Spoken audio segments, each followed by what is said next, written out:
and welcome to the EquinEdge Stretch Run Show. I'm Chris Welch. I'm your host here, along with Justin Sampson and Michael Oldham, the oldie capper. We're going to be with you here through the Risen Star at 7:30 p.m. Eastern Time, going over all the stakes action with some other races mixed in here. Happy you all have joined us today.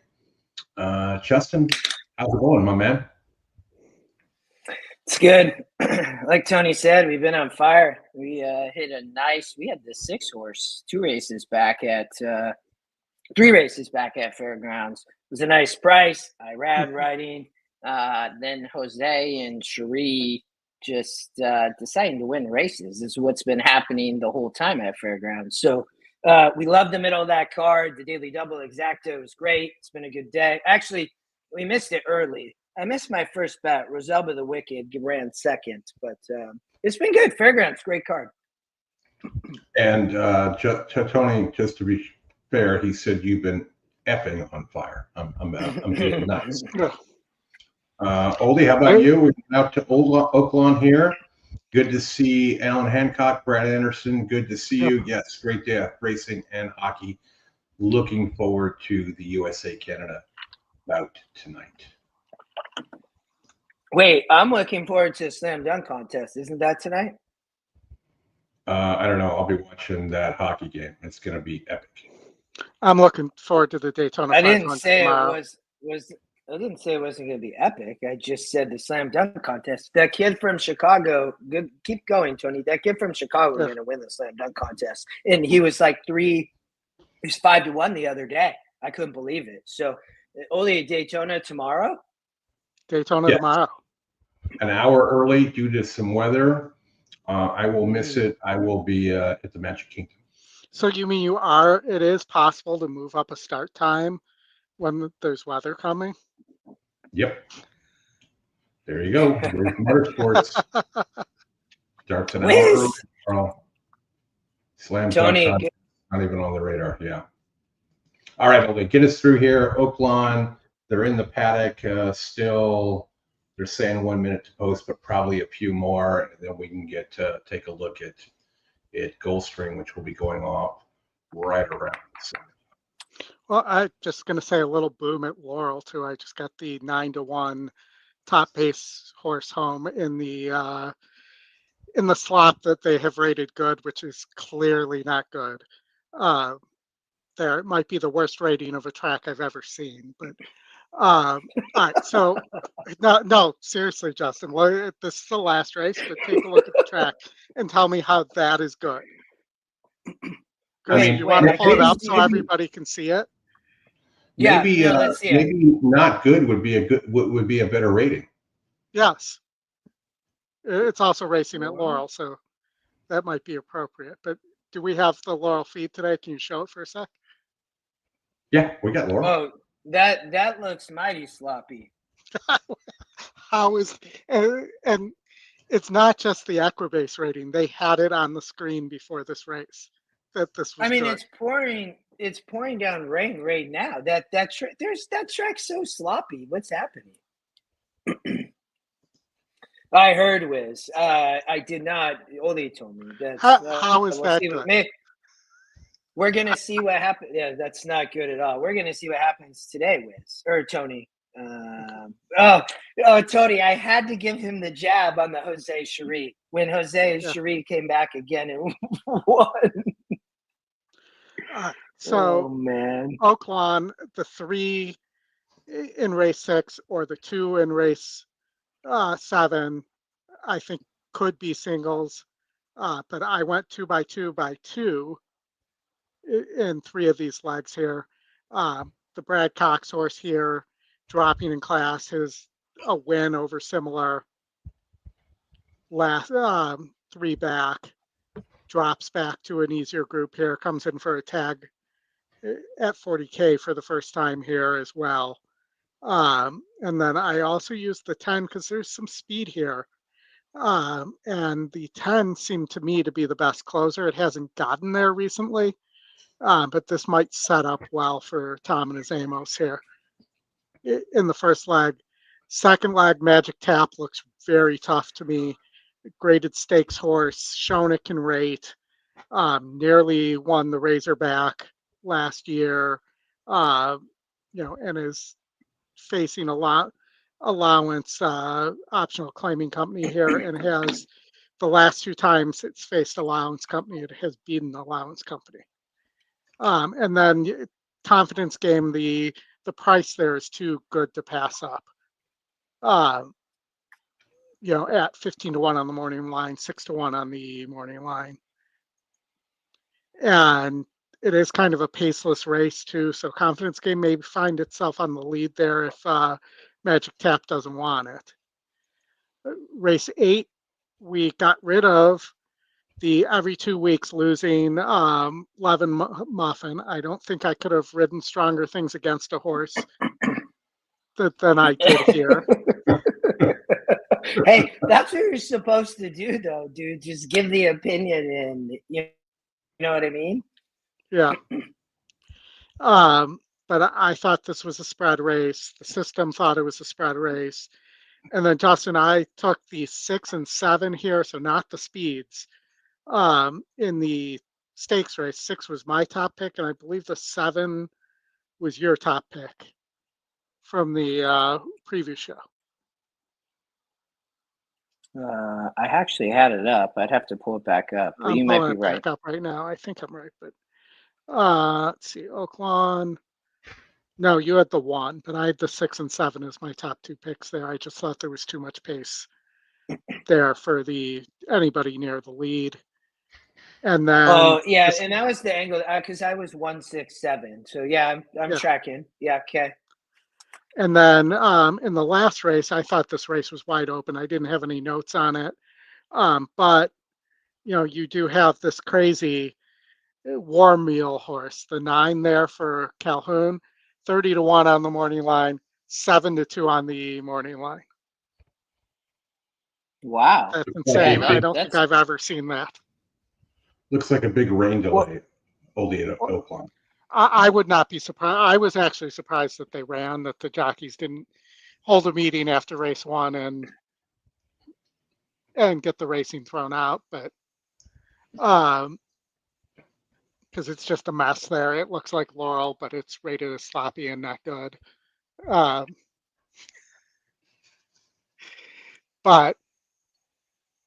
I just thought that this race, that last race could go several places.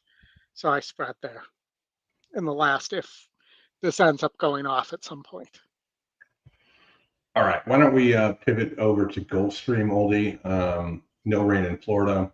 I'm just about 20 minutes north of Tampa Bay Downs, and it's 84 degrees today, and my air conditioner is running.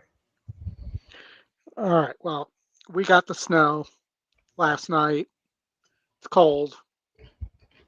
Heat is running. The heat is on, as I believe Beverly Hills Cop once said. That would be Glenn Fry. Glenn Fry, that's who I was thinking of. Who's all right? So, I thought this race looked chalky.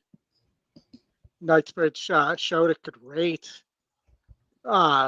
Nearly won the Perryville for Bill and his mod. It's a Godolphin homebred, dropping into allowance, non-winner of 2 company here. In a what looked like a pretty weak field.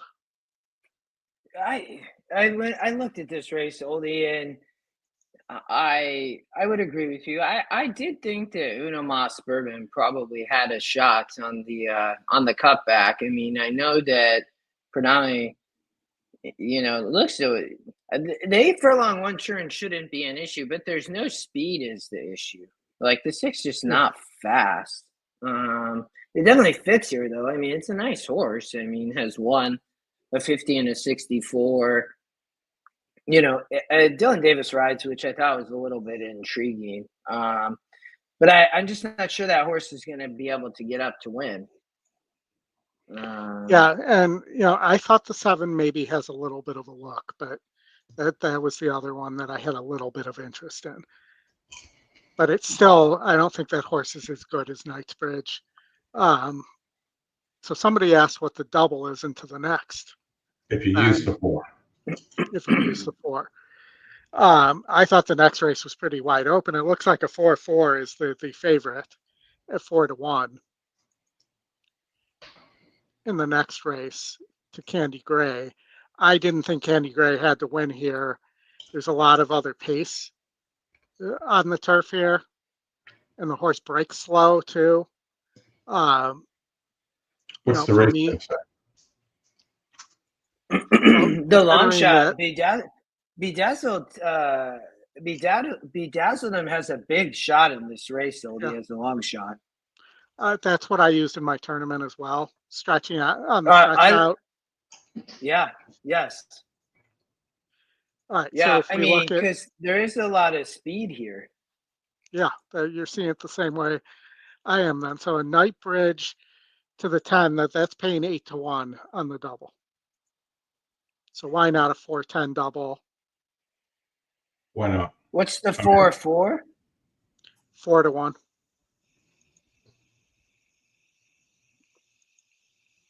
I mean, I just keep staring at this, and to me, it's got to be the 10 or the 11. I don't try. If the Pletcher horse was live, I can't imagine they'd put Marat up on that horse when Johnny V's here, when, that there are other options. And I can't believe that somebody else wouldn't want to take the mount either. I mean, the other one that has some class here, and has run well on turf in the past, is Tito's Calling, the 5 at a big long shot price. I mean, dropping out of recent efforts, but trainer 12% off the layoff. I mean, not the worst option there coming back. Gets the big GSR bump there. Last time it ran at this distance, it won. I like the 10 a lot there. I didn't really look much past that. Just because I thought this was kind of a questionable group. I mean, it's definitely a competitive allowance. Yeah, I mean, I thought that just from, let's look at the race sim for a second in race 10. And you see the pace too. I mean, it really thinks it's the 4 and the 8 there, but. John, we're not covering Aqueduct today. So. And John, it's not because David's not on. Yeah. It kind of depends on like race preference. What can we show? We're obviously going to cover Fairgrounds because it's their biggest day of the meet. And then obviously we can show Gulfstream, we can show Santa Anita. So. All right, as we get out here to the gate, Wiz, I did watch the SNL concert last night. I thought Post Nirvana killed it. He did just an awesome version of Smells Like Teen Spirit. And there were other cool things with Will Ferrell doing Kendrick Lamar cover and things like that. Was really good. The SNL 50 on Sunday night is 3 hours. And on Saturday night, you mean? No, it's on Sunday night, believe it or not. It is not tonight, it's tomorrow night, SNL 50. Wow, 3 hours. Should be good. Well, and I think that's the issue is that they had to carve out that amount of time. It's hard to do that on a Saturday night. Well, Monday's a holiday, too. The horses are at the gate.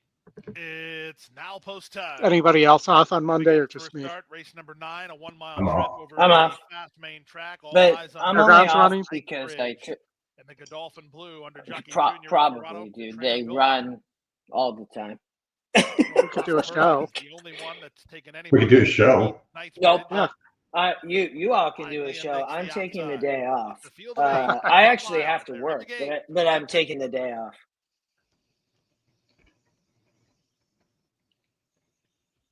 All right, here we go. What And happened to the sound? Go. bounced around. Four at the couldn't have morning asked for a post, better Monmouth start Bourbon there. and The positive outside review. horses all crashed Lead into starts each with other. The heavy favorite Knightsbridge, who's headed off toward the early lead with one sharp cookie beating him to the punch. Up on the outside, Flying Liam makes it a party. And at the inside, Inveigled is away in fourth. A gap of 4 back to St. Tappet, then Positive Review and Master Game. And after a less than stellar beginning, the trailer is Uno Mas Bourbon. Down the backstretch, they continue. One sharp cookie has a narrow advantage from the odds-on favorite Knightsbridge, who's right with him in second. The opening quarter was 23-2. On the outside, Flying Liam keeps the top horses honest while racing in third. Feel like I'm bobbing my head like I'm a horse here. 2 back to Master Game, a length and a half clear of St. Tappet, who's 3 in front of Positive Review, and Uno Mas Bourbon is last of all. It went the half in 45-4. This is a pretty quick pace here, and Knightsbridge has been hard used, but he is in front. From second, it's one sharp cookie, 3 wide Flying Liam. That's not going to be good, in my opinion. Touch, red colors of Uno Mas I don't know what lane, just ahead of what him is Junior's Master thought Game. was there. The horse can race. Without hope, angles for a run. They run to the top of the stretch, and Knightsbridge. The six's going to win, man. Lead.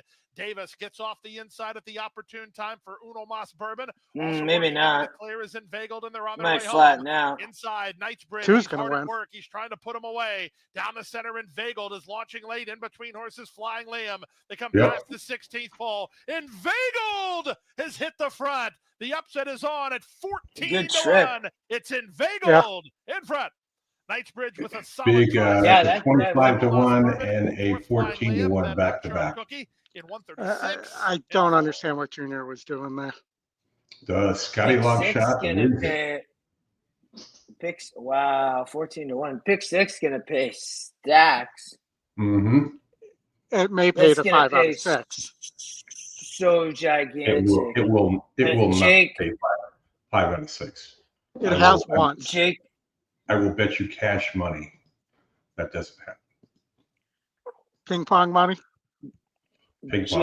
Jake's crying right now. Oh man, He loved that horse. that was rough in that first leg. The 2 was much the best, and that 6, the favorite one, because Ruiz like right inside gets shuffled, ramp on heels, couldn't get out, finally gets out and like loses by a neck. Good hit, Tony. Fairgrounds race number 8, 4 minutes to go, which means more like 6 or 7 because they're still in the winner's circle. Yeah, they're behind Chris because they had shoe repair earlier in last race. Awesome. So Justin, you want to lead this one off?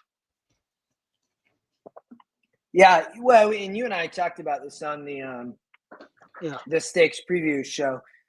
Didn't somebody scratch out of this race, Oldie? That was speed, or I can't totally remember. Yeah.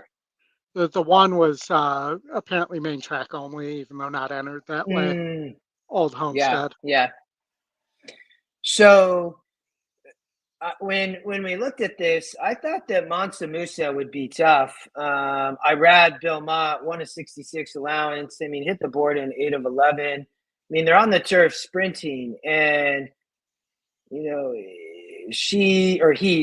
off the layoff. Ma has it ready. When I look back at the past form on the 6, Oldie, coming out of Saratoga in those sprints, I mean, 74s and ran 2 big races. Once was the favorite, didn't run, but in the quick call ran great. And that was off the win. And then it went to Kentucky Downs, whatever you want to take of that, ran 3rd off the pace. That's not easy at Kentucky Downs. So that's what I liked about that race. Whether form transfer or not, to run off the pace of Kentucky Downs, the horse is fit, goes on the layoff, it doesn't run after that, but I think can come back and fire.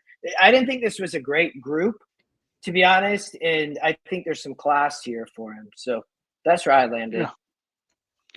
So I landed on the 10 None Hudson.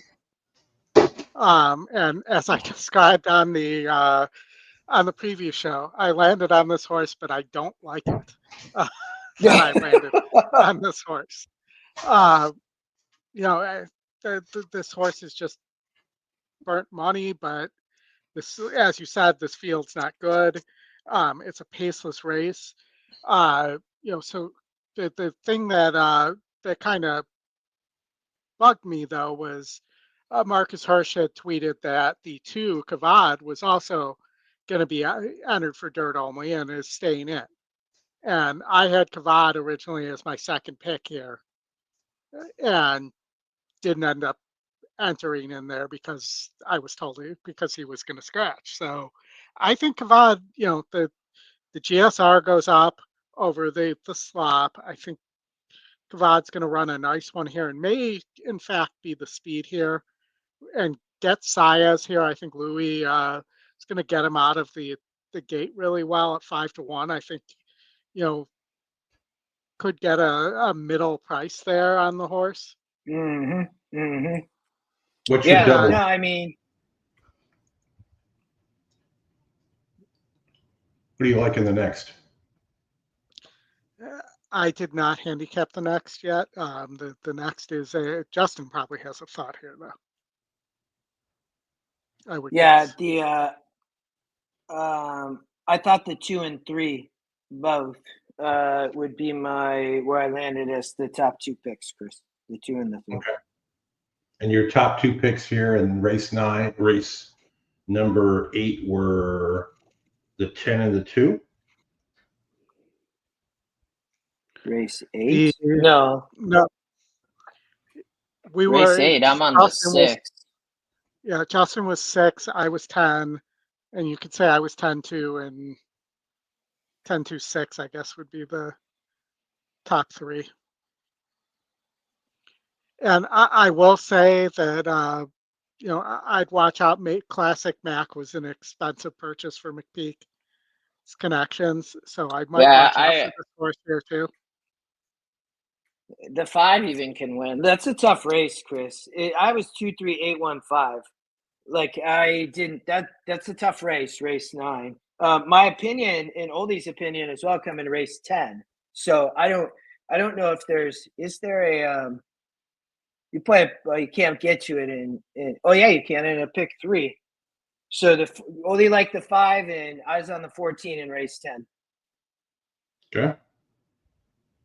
So the pick 3 to me would be the play there because I think you need a little bit of coverage in the second leg. Pick 3. You were on the 14, and Oldie was on who? 5. You didn't change your opinion, right, Oldie? On Nacho Correas?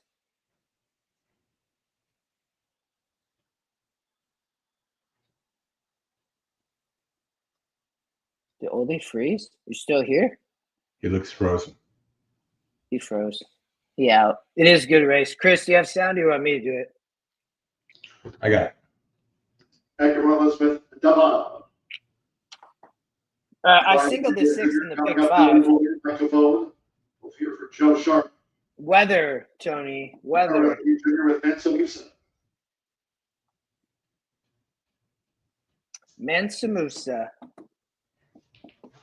Demolition Duke. Jose Ortiz with a couple of maiden sprint wins. Rain in Oaklawn. On today's call. Tony. One more, No Name Hudson. Following craft for Wesley Ward. 3-2 favorite, No Name Hudson. It's the first of 6 stakes on the Fairgrounds card. They're in the gate. So, in the Colonel Power Stakes. Nice lineup. Sharp start for Cabot with the rail. Like there's Golden Ruler and No Name Hudson is up and out to the front. It's Cabot toward the inside. Fabian Pratt has No Name Hudson right there with Cabot, making this dash past the half-mile pole. And Mansa is running a close third in the hot pink with a black cap. For the inside is Deval running in 4th. Demolition Duke is 5th. With Golden Ruler in 6th. As they enter the far turn, swift as I am trails. It is Cabot who leads No Name Hudson. 22.46 for the lead part. They're making their way toward the top of the stretch. Cabot, No Name Hudson staying right there. Demolition Duke is gearing up on the outside of Mansa. They're joint third at the turn-in. Then toward the inside is DeBob, with on the outside, Gilden Ruler and Swift as I am. Head to turn for home, it's Cabot. The inside is Come on, Mansa. No Name Hudson is trying to chart now. Get up! Joined by Mansa. Come on! On the outside, Get up! Ruler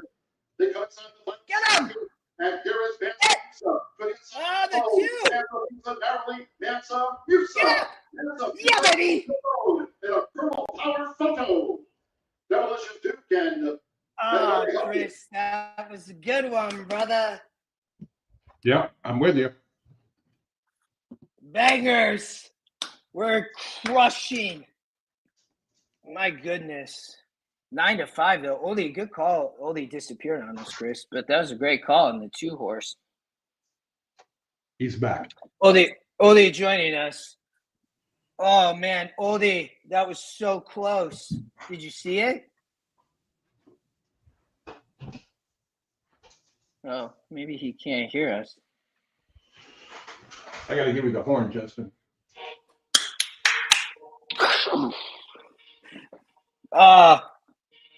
Loved it. All right, got a nice 6-2-7. double. Not bad trifecta. Do you play the double too? Do you play a pick 3? I played a pick 3 and a double. All right, well, you got the first one. I almost got Kavad there. Bro, like that. I luckily, Oldie, I did when you went back through Kavad, because I singled Man's Moose there in the pick 5, right? I did go back and like play some savers with Kavad because the price was so good, right? Learn from Matt Miller, because you were right there on Kavad. And Rob, the speed on the has actually been holding at fairgrounds on the turf lately. So it didn't early in the meet. And 2 turns, the speed always does really well sprinting on the fairgrounds turf. So Let me get my screen back up here. I had to switch computers because the other one decided today was a good day to overheat. Huh? All right, we're going to skip this Santa Anita race. We'll get out to Gulfstream. Oaklawn is canceled. I did see that, yeah.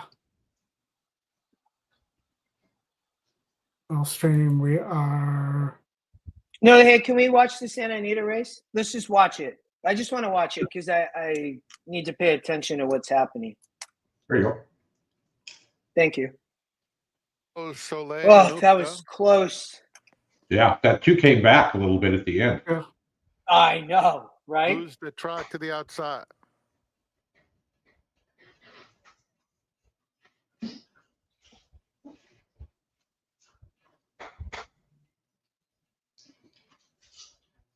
One more.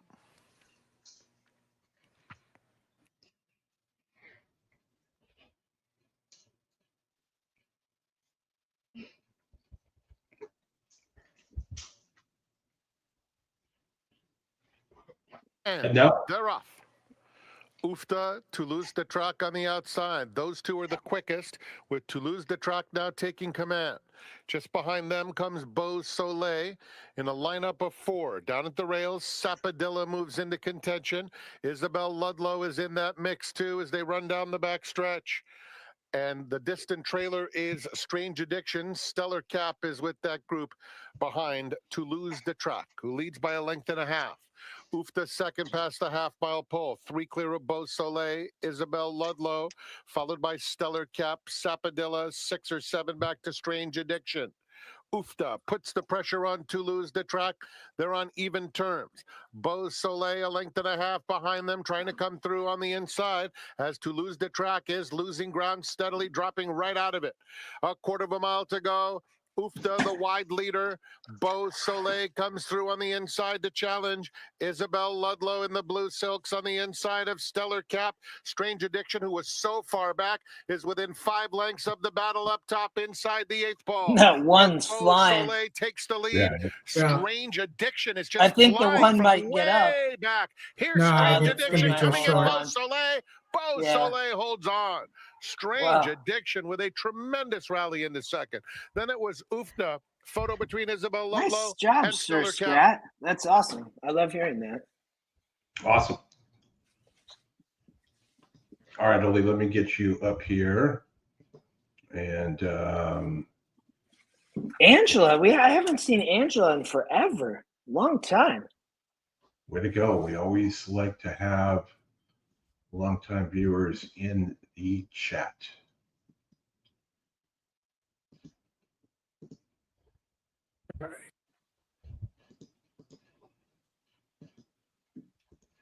Gulfstream 10, this Oldie, is the race where... Can you make it bigger? Yeah, sorry. on the computer switch, apparently the screen is sized differently. Okay, there we go.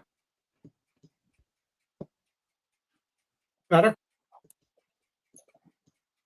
Yes. All right, so Yeah, that's Nelson, good. you and I talked about this one, but I might consider a double from the 10 out here into the 8, who I really liked in the next race too. 10 into the 8. Because the next race is a weekend preview race. And no surprise on Bedazzle, the 10, that it didn't run as well on synthetic either. With Yeah, the I GSR agree. drop there. I was 5'8" in the next race. What were you? I was 8. Let me look and see what my second pick was here. Well, that's right. I had a price, I think, in that stakes race. I have that note on that horse there. I was 8, 10, 5.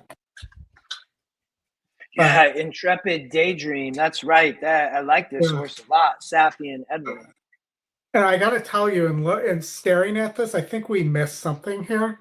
So I do have that note that this horse might be a monster, maybe a graded stakes monster on it. But I think we missed this first time Sappy on the 7 with Dylan Davis getting aboard. Yeah, I mean I can see this horse for sure. Yeah. And if this breaks down, rather than the outside horses, which just don't win, at Gulfstream, I thought the 1 American Retro has a little bit of a look, the long shot here. That 7 Oldie's getting to 2 churns for the first time. Yep. They've been running that 7 1 churn its whole career, and the GSR goes up. GSR goes up, and it gets its first time Sappy, and he wins 26% of the time on that move. Yeah. Huh. So, I mean, I think that was suspicious. I think that horse can rate a little bit. You know, him and Dylan are 35% together. And then you got I just saw that. I don't know how I missed that before, but I do want to say, who else did you like? The 1? The 1, I think, has a look here from off the pace. You know, rated against 62s, almost beat 66s on the dirt, but, you know, is going to need pace to run into. I was just looking for somebody who might have a kick that isn't coming from 24 post. In race 11, but, you know, so, you know, a 10, 8, 10, 7, 10, 8, 7. Let's see what that double is looking like.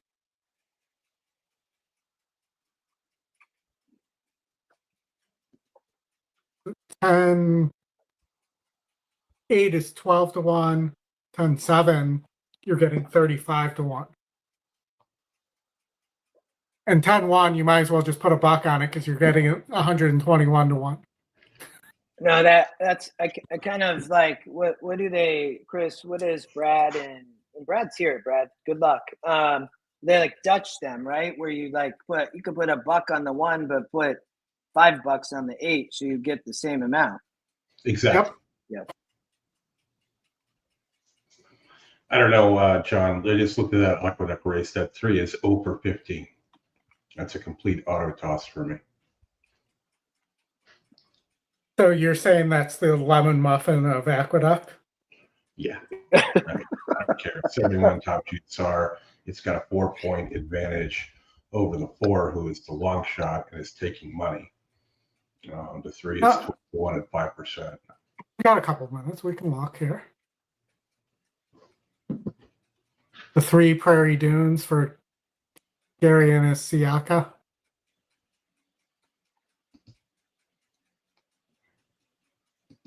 I mean, it's in the snow. The 7 clearly isn't having it right now either. Throwing his head.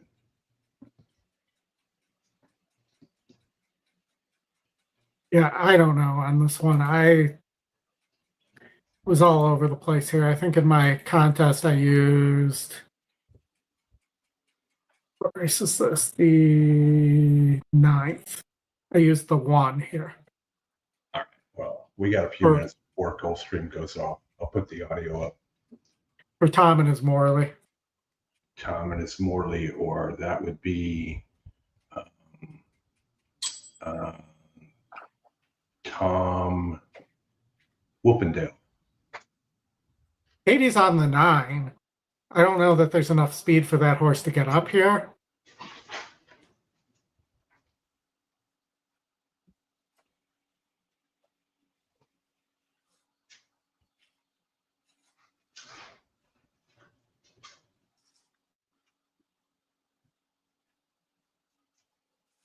I can't believe they're still running right now.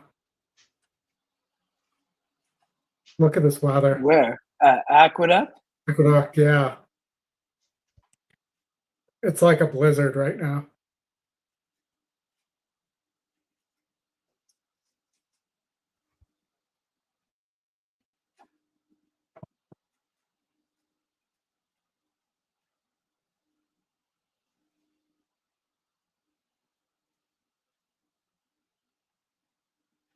I mean, these are just horses that want nothing to do with winning.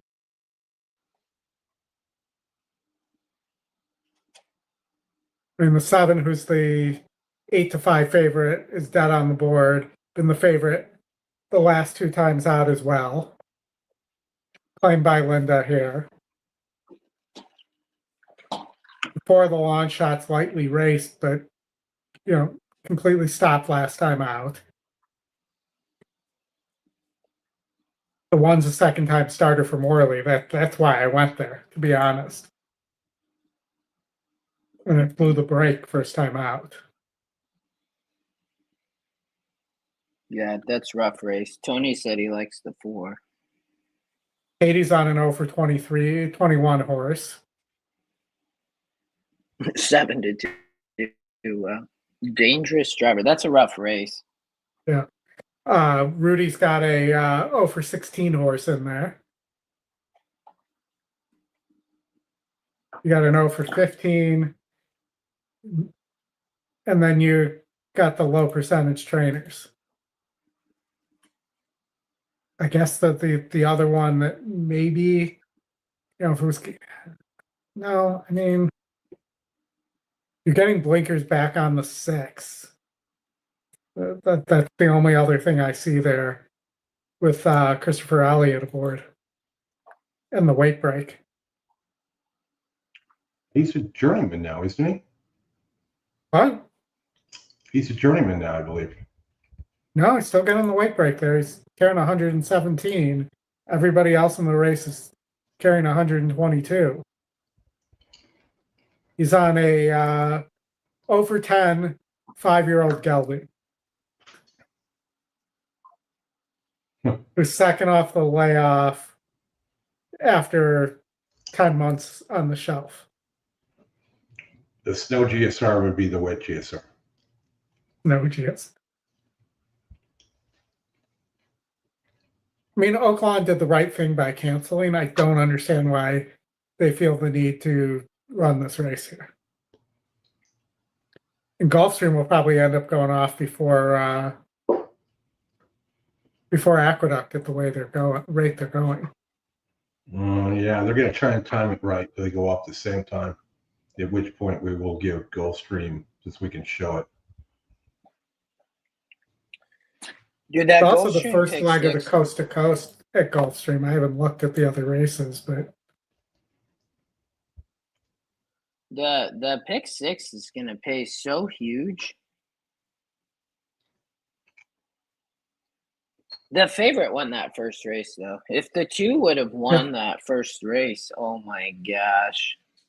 But I don't Would've know been how fun. that 6 is going to play on a multi, because it was 5-1 on the morning line and it got bet on the win line, but it wasn't that heavy on, I think, elsewhere. I bet it got used, though. It for sure had a big look. So Yeah, well, The computers can get into that today at the base. Well, they're panning out and showing the flag in the lake at Aqueduct. Yep.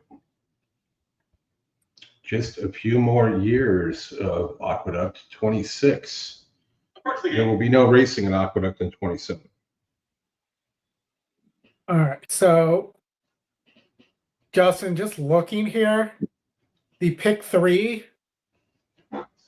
which would be the 6 and those 2 bombs, the lowest price is $730.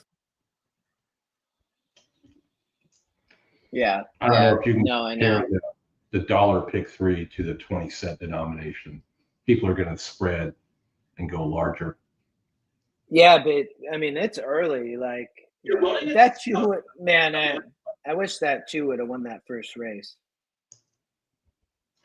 Could have been an exciting day.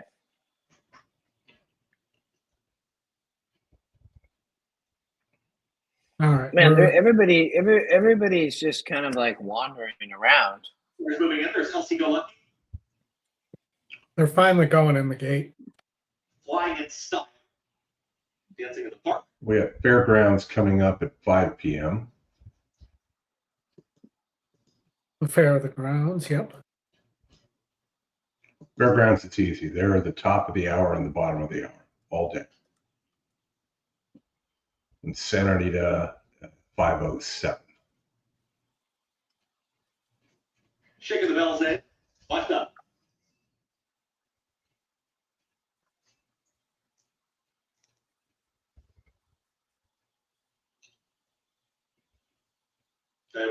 The guy in the tractor is the happiest dude out there. Dangerous driver to the outside. Fun day to have a tractor.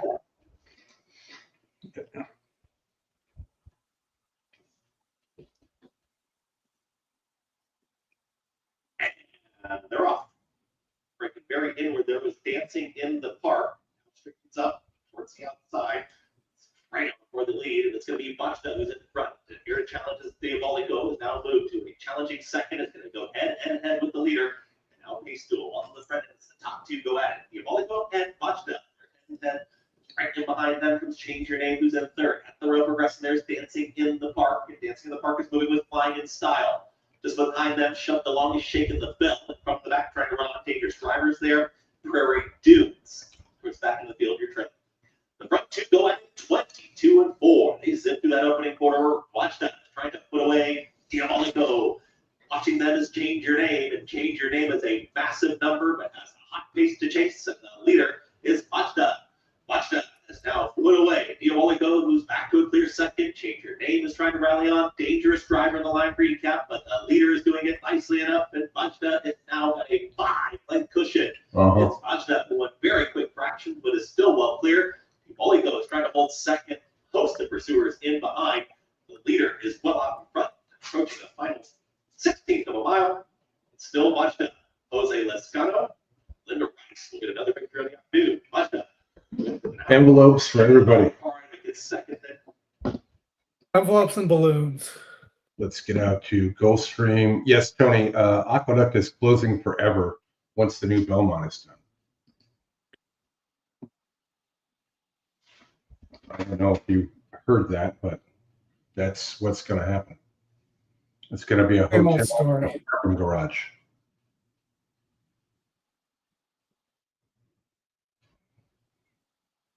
Same old story. Land is too valuable. Yep. I did hear some noise about a potential, if Gulfstream does close in 28, that Tampa would run November through the Belmont. And they could potentially looking at putting up lights and maybe running year round. Which is problematic in the summer, obviously due to the rain. Going in the gate at Gulfstream. All right, I'm on the 10 here. Bedazzle on The horses are at the gate. Junior Belmont. Good price, 92. Moving in for a start for race number 10. Coast to Coast Pick 5 begins here with our friends from Santa Anita Park. This is a wide open betting board, 3-1 on Candy Gray. Safi Joseph Jr. has Edgar Zayas riding. 19th Amendment getting ready to walk forward. There's a look at her and jockey Raylu Gutierrez.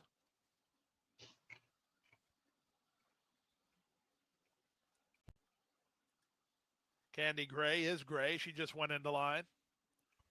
Why don't they just call it the Sunshine Pacific? Pick 5. Bedazzlem, an Eastern Empress.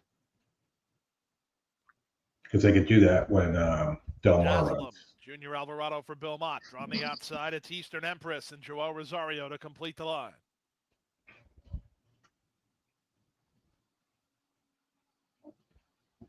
They're at the post.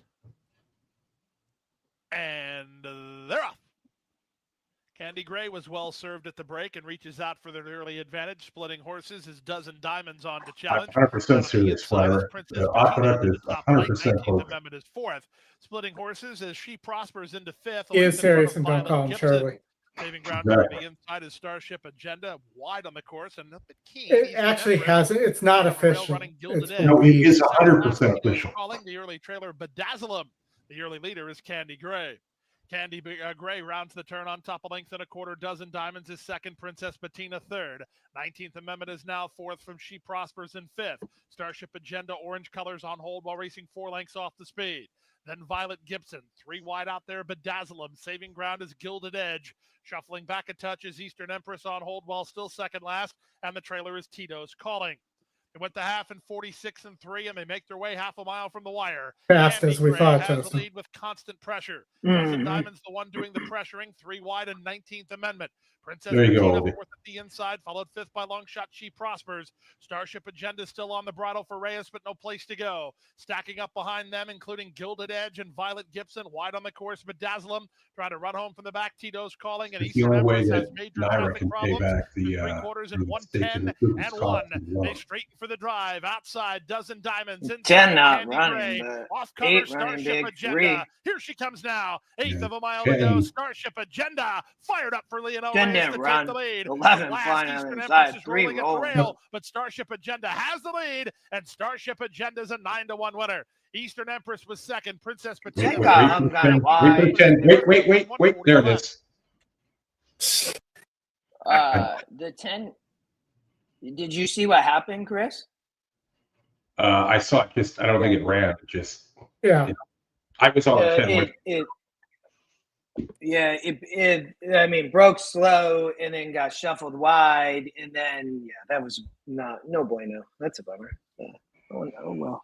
All right. Fairgrounds, race 9. Let's get this double home.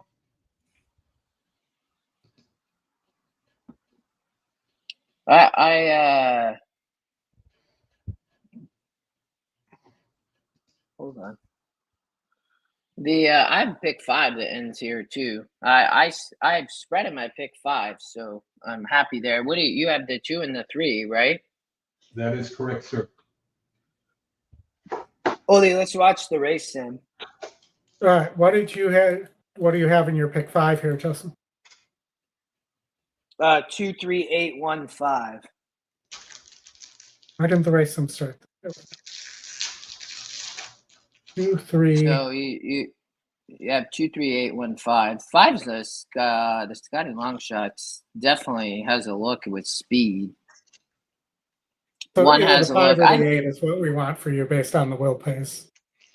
Yeah. The 8's the McPeak. The 5 has speed out there. I thought the 2 or 3 would probably sit a good trip. Really did. Cromwell, hasn't been winning, but I think can win here. The 3, Coffee Talk, is taking money, and it's not surprising. I watched the works on the 3; they looked good. I probably have notes in here. So, 3 horse Luis Saez rides. With that, my only 7%, but the horse is working well. So I thought could be tough here. Well, I will say that the 3 Coffee Talk, there's an SNL skit reference there. Mike Myers. Linda Richmond. Yep. All right. So I did hear a little bit about this 1 horse for Pletcher with IRAD aboard too. Yeah, that horse have a look too. Yep. That some would big be an works Eddie at Murphy Palm reference. Beach Downs. That'd be an Eddie Murphy reference with Arsenio Hall, right? And Sexual Chocolate. Mm-hmm. And my co-workers in Pittsburgh would like the horse Yinzer.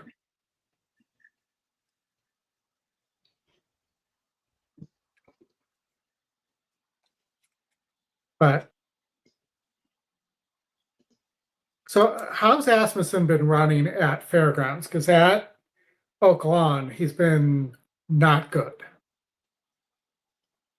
Well, he got out of here soon. I'd have to pull up he hasn't had a ton of runners there, and Joe Sharp's dominating, have like 25 wins. Hold on, let me tell you. I haven't looked at the trainer stats in a bit. Steve done okay. He's 15 of 74, so it's not awful. I mean, that's pretty good for the number of runners he has. I mean, Maker, Cherie DeVoe, Brennan Walsh have done less wins, but done more with limited runners. So he's right there, kind of second level behind Sharp and Brad Cox and Tom Amos. Try not to throw up when I give you his Oaklawn numbers. He is Wait. Asmussen. Oh, okay. Let's hear it. He is so this was as of yesterday morning. He was 15 of 165. Whoa! Wow. Yeah, that's not very good for him. No. I got the audio queued up for fairgrounds. I'm not watching this one. Hey, Chris, do you have have you been able to see the leaderboard in that Express Bet tournament? Yeah. But I'm not showing it's updating. No, it hasn't updated since 12:41. Everybody is complaining about it. That 3-horse, the Scotty Longshot, just won. Everybody is complaining about it because nobody knows what to do.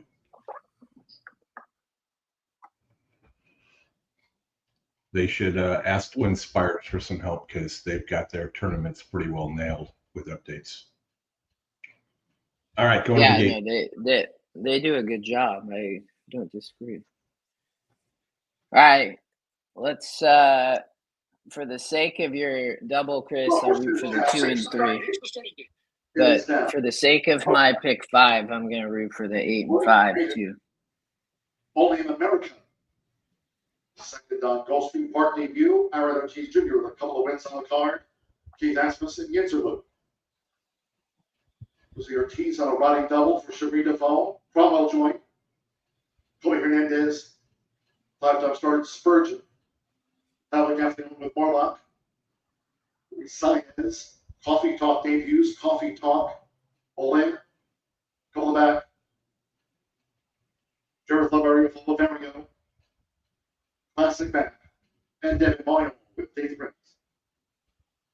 Over the mile of 16. They're in the game.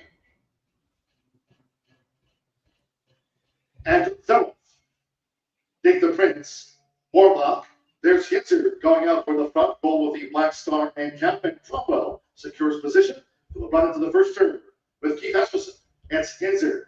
So Hitzer runs to the top and leads around the first turn from Warlock with from the inside Cromwell. Then comes the Godolphin newcomer.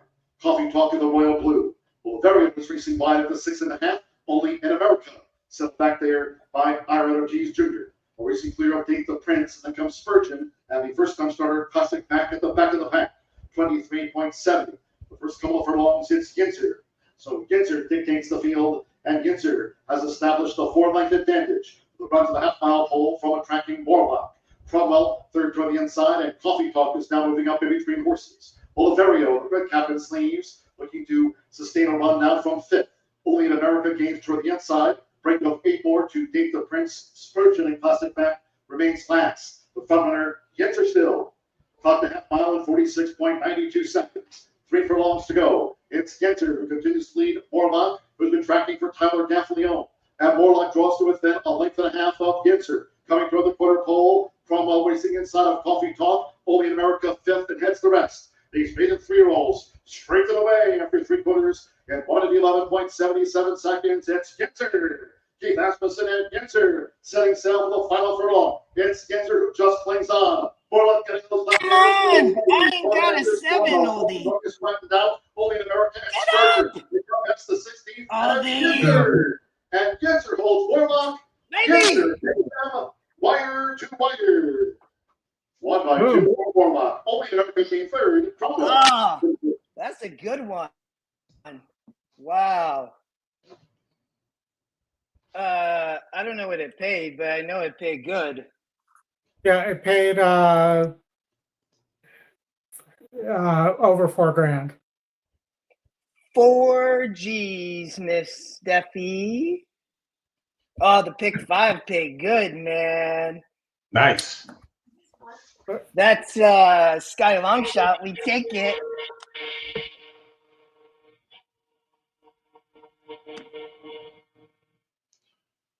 All right, Oldie, Manzamusa with the single. we are out to Santa Anita. Race 4 at San Diego. Or not given, currently 1-2. 4-5 on the morning line for Mark and his Glatt.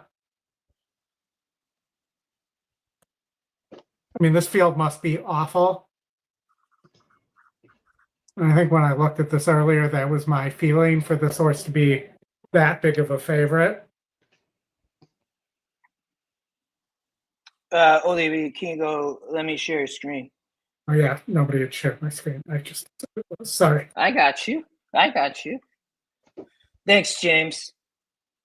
We love that sequence. Wow. That's what it pays. No, I guess. John, it's still just as bad at Oaklawn. It was fair. That's why I was asking about fairgrounds. So I wanted to see if they string. Well, where somebody like McPeak Oldie been running his better horses down at Oaklawn, and Right.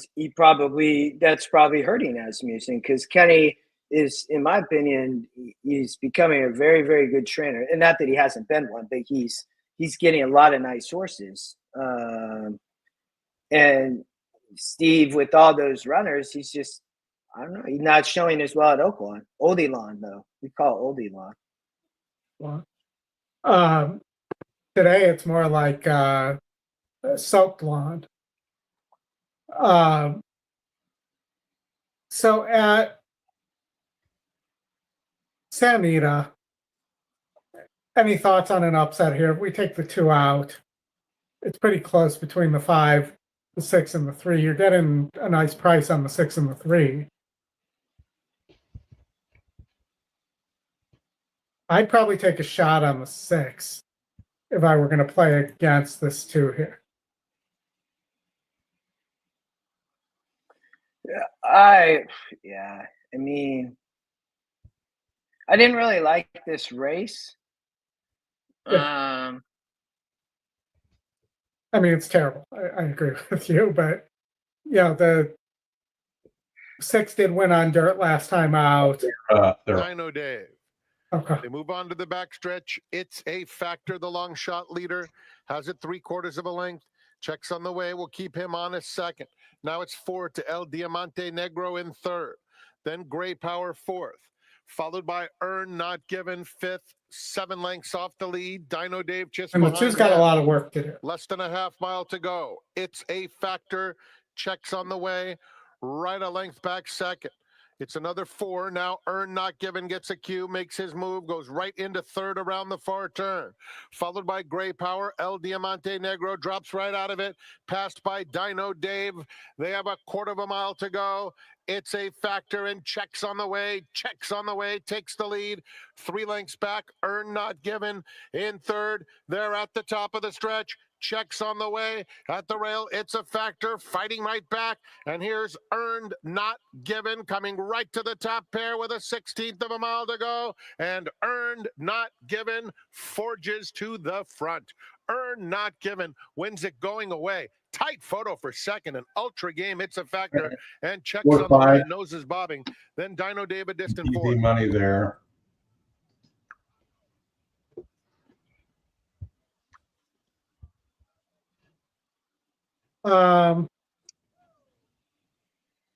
Hold Number on, two, don't we're go to not my giving screen yet. first I gotta take a focusing. screenshot of this and Okay. send it to Brad and Riley.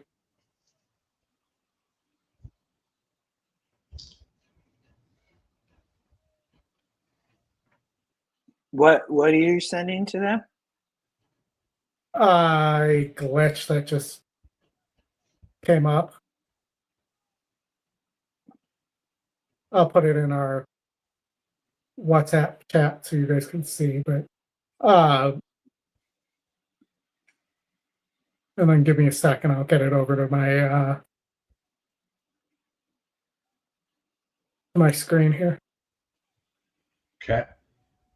We got Gulfstream coming up here with a big favorite.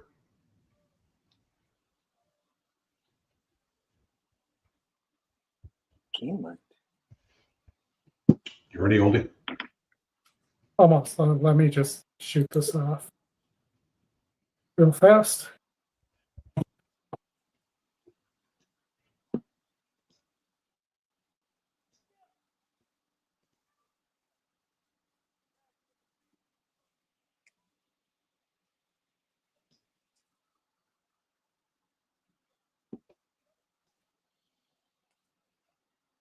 All right, so Gulfstream race 11. Let's watch the race some first. We've talked about this race a bit already in the weekend preview. I am on the 8, and Justin, you are on the 5 there.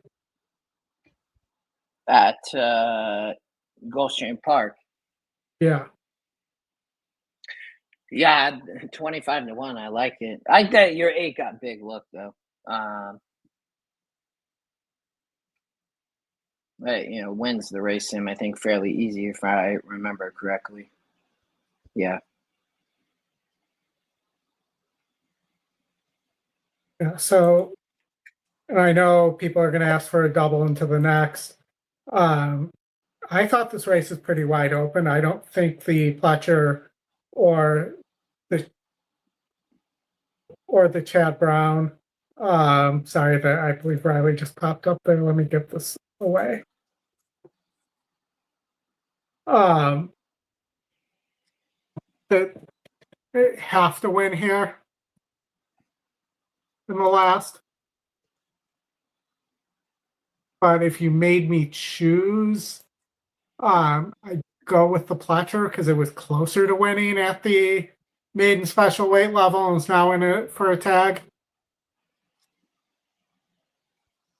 It seems to be working better. So, an 8-7 double is paying 6-1. 6-1. Okay. Yeah, And you're co-tied in the second with the 2 and the 5. The 10, the long shot, is paying 34-1. What about the 11 War Warrior? I think needs the lead that Cassie horse though. It gets 6. back to turf there.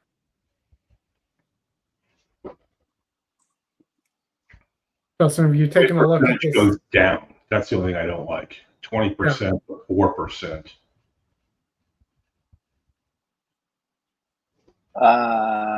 What Gulfstream race 13? GSR. 12. Big GSR bump. Going back to turf on the 11.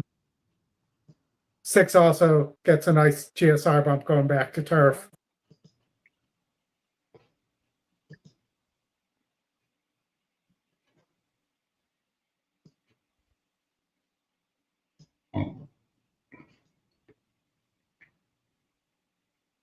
Gary, I did put together a late pick 5 at Fairgrounds, but I think when we go over that, we should go over Justin's first for sure.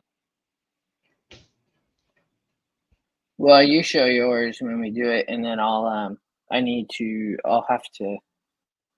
I didn't actually really put one together, but it won't be that expensive, I don't think, because I'm not trying to beat good cheer. But I just don't see it. But hey, stranger things have happened. if that is true. I will tell you, I mean, I heard this listening to Howard's show last night. Brad Cox is 0 for 27 on a 60 to 90 day layoff with 3-year-olds in graded stakes.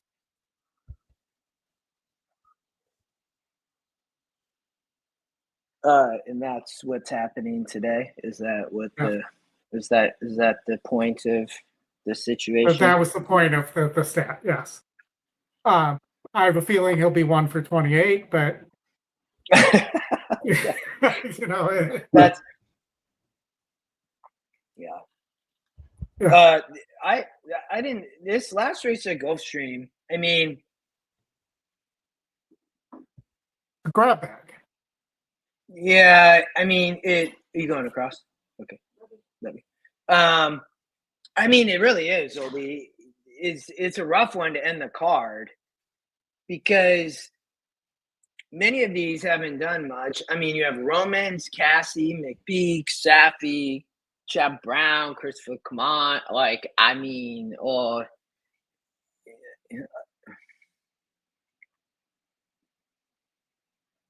it was a tough one for me. I wouldn't really, from a betting standpoint, probably really wouldn't play a lot into this. I think Papa Golf has a shot, the 7 for Fletcher and Johnny V. I mean, has been running at this level and nearly winning.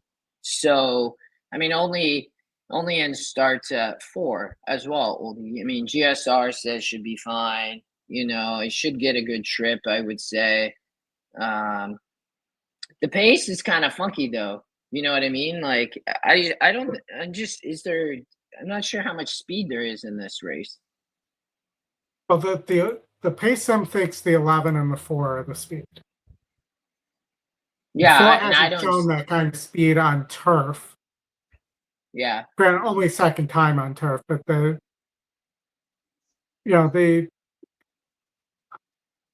I honestly don't know. The 2 could just go straight to the lead too. see, the 11 could go to the lead. I You would know, from think that. that's the plan. To me, it looks like that horse needs the lead. Yeah. I mean, Dylan, right? I think that horse even has a look because the 4 I just don't like all that much. I mean, I know that it's 16%, but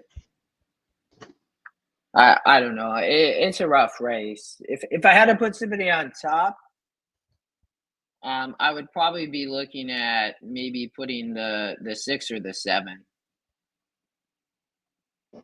Yeah, I was looking at the 7, just based on the same thing you mentioned, that it's almost winning, and it technically that it's dropping here. And then I liked a little bit of the 6. I liked a little bit of the 11. Yeah, the 11 is kind of interesting to me on the front end with Dylan because if the 4 doesn't really break or doesn't show a lot of speed, I mean, it's coming from that 42 and was bumped and just like didn't really get the lead. So, and this horse the 4's had a lot of trouble, break slow, like big gate. You know, I worry a little bit, but that could really help the 11. But Rosario, I don't really like on the front end on the 2. So that's why I don't really like Governing Party. I'd rather have Joel. I just feel like he's going to cause himself some trouble here. Joel's going to probably do what he normally does, which is choke the horse back and try to make one run, right, on the turf. No, but I think he can be up near the lead here. Yeah. But I probably go with the 7 on top, Oldie in race 12. But I do like the 6 and 11 a little bit. Even the 10, Sky Longshot coming late, maybe, if they end up running a little bit of a hot pace. Yeah. The rail's out there. That's why I kind of like the 7. I think that horse could sit a good trip. Johnny V gets on for the first time as well. Right, and then you're on the 8 here, and I'm on the Bomber, the 5er. Am I really seeing that the 8-4 double Oh, 8-4, that's why. The 8-7 double is paying 6-1. Mm-hmm. That's not bad. Nope. What's the 8-6 and the 8 and 11? 8-6 is 22-1. 8-11 is 23-1. The other one that's right there in the mix also is the 8-2 at 9. Well, that's that second Scotty pick with Joel and Chad Brown. Up to 10-1 now. I think that I'm gonna- horse ends up the favorite. So, cats always take money in those situations. Yeah. All right. After this, we'll be getting back out to the fairgrounds for a stakes race in about 12 minutes. The Albert M. Stall. That's a good race. Oldie, you and I talked about that one. Yeah, no, I like that race. Crypto, welcome. We're glad you're here. What's up, Al? You sell any houses there? Hopefully you did. It was a light night on Valentine's Day for the coaching class last night. Big surprise. I was surprised you did the coaching class on Valentine's night. We had a couple people. We were out to dinner, and we had some of the worst service we've ever had anywhere. That's why I don't go out to dinner on Valentine's Day. That's why we're going to the Magic Kingdom tomorrow. You know what I did? Go ahead, Chris. Go ahead. I've got some special access tomorrow at the Magic Kingdom that I can't talk about. Nice. That'd probably be fun. We drove over to Eastern Washington. Steph has a house over here. We come over here in the summer all the time, but we haven't been here in months. But I had a consultant that was working for me, and it was his last day, so we went to happy hour after that. And before we took the drive for like 2.5 hours, I was like, "All right, you're buying dinner for Steph and I." So Steph tagged along for a work happy hour that was paid for by somebody else. Handle it well. She'll be. Oh, this will work. Now the number 7, I find a little bit interesting off the trainer switch. This is dazzling move. So we went to a restaurant. My drink sat empty for more than 30 minutes. The waiter took our order, didn't check on us until he brought us the check. Another waiter had to get my wife a refill on her wine. And we just decided, walking around, checking on people. So we just decided, we're not going to spend any more money here. And went elsewhere after dinner. I think the actual Valentine's Day, Steph knows this, my girlfriend. Like I don't like it. I think it's a waste of money. It's just kind of this weird thing. And and like to your point, you go out hoping to have this nice experience, and you have this like bad experience, and it's like it's not worth it. You know what I mean? But the one thing I was also going to say is it's kind of crazy post-COVID, right? Coming out of COVID now, like the service industry is questionable. We have some spots we go to eat because we like the people, we know what's working there. And sometimes you go to places and it's like, what happened to the service? To be honest, we haven't had that much of a problem until yesterday. Yeah. We had one issue at Cooper's Hawk with somebody who was new and didn't know what they were doing. And that's about it, other than yesterday. Bobbling at the break was Neon Icon. The favorite Grand Job was away excellent and looks to clear some inside traffic. Grand Job to the top. Sent hard for her inside. My 5's getting destroyed. They've opened 5 in a hurry on Dazzling Move, who comes. Oh no, that wasn't my 5. Is up front. Autumn Evening is now 4th. Saving ground is American Retro. Why Grand Job got to do that? Between horses better than 8 lengths off the speed. 2 in front of Riding Pretty. Then Liban, who's 3 in front of Foreseen, and way back after a bad break is Neon Icon. 22 and 4 for a pumped up opening quarter. We're on a mile and the 16th, so this will tell us something about this horse here. After opening up 22, it's up 23 there, 22 and 4. Slides through at the inside, and between horses, Miss New York. Out a bit deep on the course goes Autumn Evening, a length in front of A little Riding bit of a Pretty. break. Two back to Laban, then Foreseen, and distanced at the back is Neon Icon. They went the half in 46-1. They leave the backstretch and move to the first finish line in the Royal Delta Stakes of 2025. Grand This job. horse It's been not hard work winning, throughout. man. Somebody Dazzling gonna Move catch now it. creeps closer under Dylan Davis in second, working 4 ahead of Autumn Evening, who's now third. At the inside, that's a dropping back Miss New York. On the outside, it's Riding Pretty, but the matchup is up front. The Looks top like two it's have a the big 7 margin or on the the 8. others. The Nobody leader, else Grand Job, coming. but only narrowly. Dazzling Move with every opportunity to get by. They enter the short stretch. of the 8 gone, finish Oldie. line Good call. course, and Grand Job and Junior That's Alvarado 7, have something John. in reserve. They're still in front. To attack mode one more time as Dazzling Move and a late run from Autumn Evening. Final Sounds 6 like to that. go. No, Grand it's Job is on the stopping. ropes. There comes the Comes 7. Dazzling Move with the right Oh, so dip on I'll the take that because outside. that was my other Dazzling call Move's there. letters are down. But that's the other, the Dazzling Move beat Safi. Grand Job, who just I ran played out of energy at a, the final 16th. I Third played was a Autumn double Evening, from the then 7 Miss New into York the in silver. 145.5. to the 11 and the 7 in the next.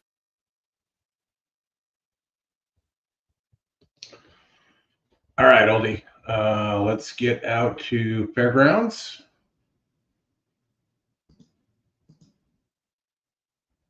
That was the one I talked about, Justin, that I thought that we might have missed The 5? on the previous show.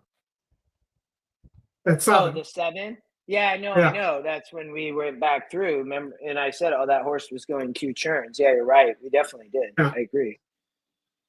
So that is my what do you call it? Pick 5. So I spread in the first leg. I think there's several opportunities for prices here. I didn't like the 4, who is the morning line favorites, 3% here.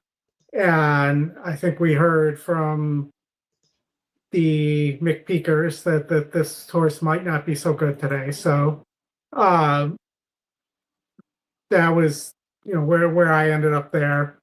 And then in the Catching Freedom race, I also like Baden Down. I mentioned that on the previous show, and I had Tuscan Sky as my top pick in the mine shaft. If you remember, Yeah. Justin. Yeah. I was on the 5. You're on the 3. You think Batten Down got a shot as well? I thought the 6 had a big long shot look too, but yeah, I thought Catching Freedom would be tough there. Yeah. Who are you on here in race 10, Justin? I like the 14 and the 5. I like that exacta. The Let me 5, just 14. And the 1 and the 2 could run, I would say, at prices, but I think underneath.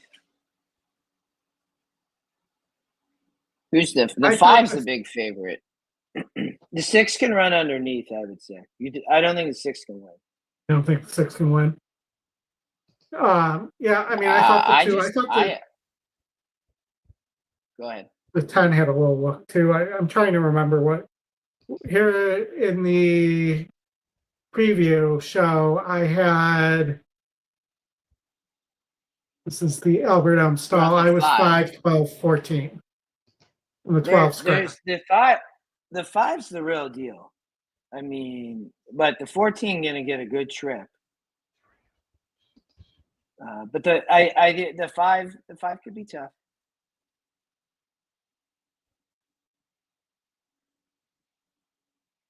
Yeah, and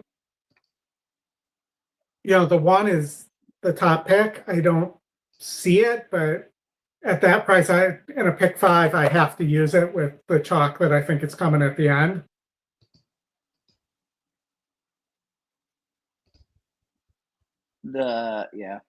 You like East Avenue, I saw. Yeah, so I single to East Avenue at the end. That's my play. No love for Hall of Fame in the next? I don't think Hall of Fame's as good as Baden Down or Tuscan Sky. All right. And I think Baden Down's just as fast, if not faster, than Hall of Fame.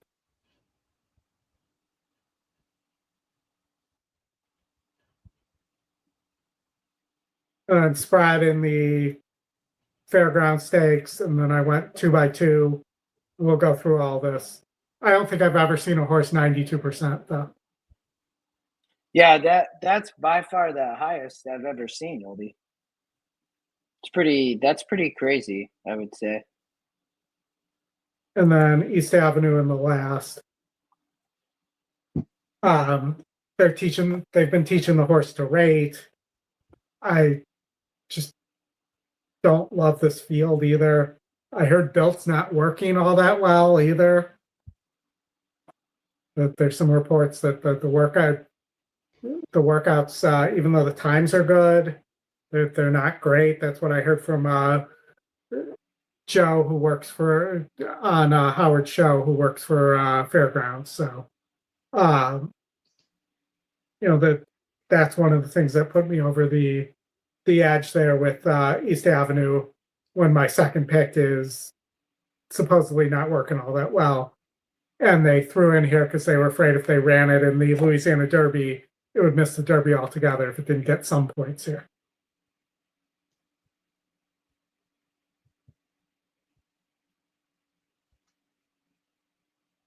So that was my thought. Justin, did you want to share yours? Do you want me to enter yours here? No, I can share. Maybe. We'll see how this goes. Famous last words. Yeah, right. That's mine. So I'm just using 5 and 14 here. None today. There's a lot of talk. I mean, even money is crazy, but there's a lot of talk on her down at Fairgrounds. A lot of people like her. A lot of people were waiting for her to come back. That's a lot of money that's put down on that horse. I had the 14 on top. Stir Crazy 9-2. I love the price. Maker. Irad won 2 in a row. Won by 6 last out on the dirt on a sloppy track. Now gets back to the turf. I thought would be tough late. So I thought it was between those two. The 1 and the 2 would be like long shot looks with the 6, but I think they're more underneath.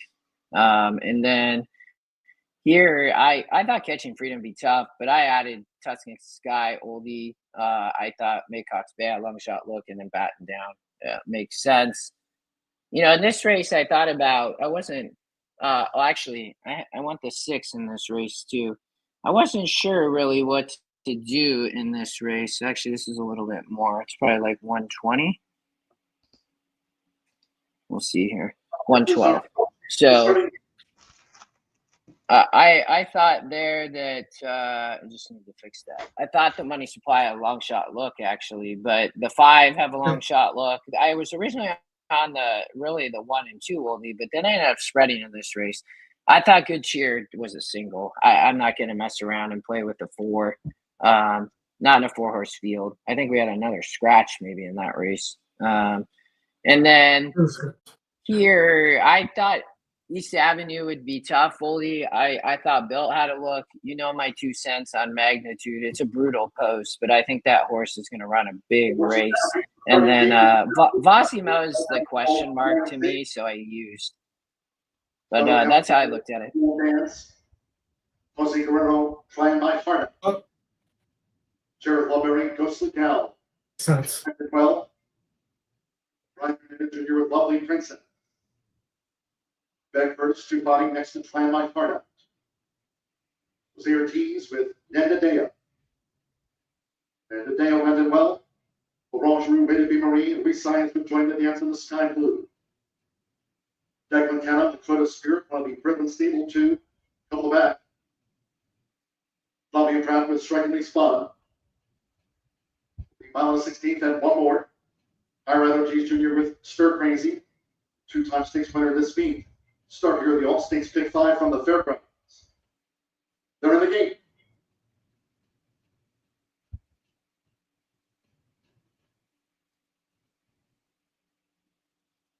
They're off. And the Abu Stall Memorial Stakes. Join the dance, brought well in the middle.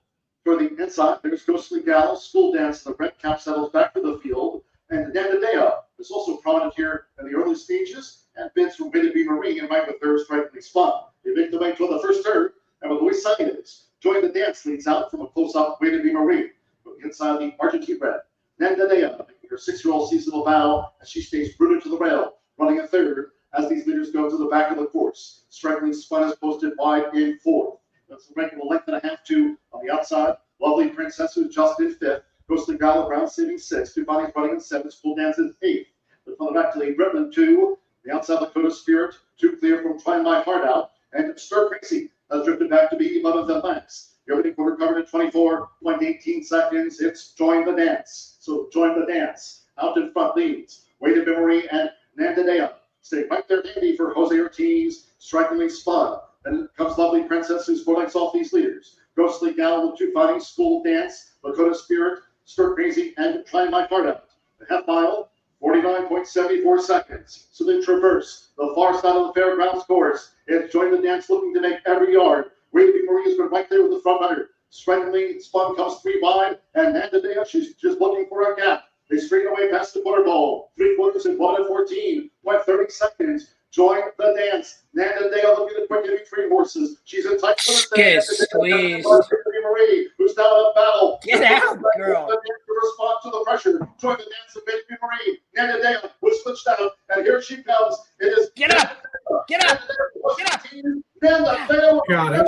It's almost pulled it off. The Outbound Stone Memorial to Kennedy Join the Dance, and then Baby Marie and Giuffani. Well, I mean, that's brutal. That's pretty, like, good for, I know ODU use more than that, but that 5 is much the best. I mean, the Luis Saez did a great job. He's so good on the front end. He slowed down the second half there, fractions, nearly wired the field.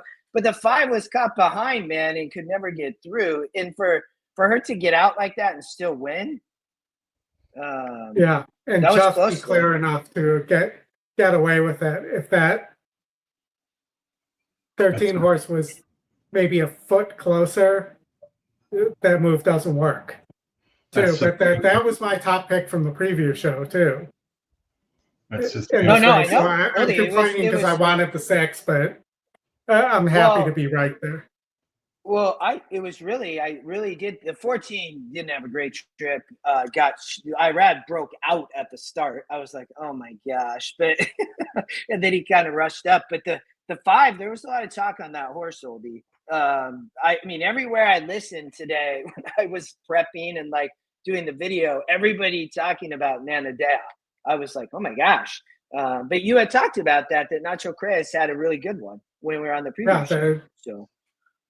Grade 1 winner, against good SORs too. It wasn't just like a phantom SOR here, beat 70s, that this is a 70 SOR group. And, most of this horse's wins have been kind of like what we just saw there, where it just gets by towards the end there. So, and a nice effort at Keeneland, first time in the U.S. too. So, all right, Santa Anita, I do have massive doubles into the 3 and the 4. Hey, what did that trifecta come at Fairgrounds? It's not posted. I think it was. Yes, I hit that 5, 6, 10, man. Yeah, I was gonna say I thought it was 5, 6, 10. Yeah, I'm gonna try too. Justin, can you talk about Santa Anita for a second while I take a quick pit stop? Yeah, although I'm not sure how much they're approaching the gate, Chris. So let's just jump over the track. Okay. We'll just watch. That's fine. Chris, what are you alive to at Santa Anita? Nothing at Santa Anita. I'm alive to a double at Fairgrounds. The 3 and the 4.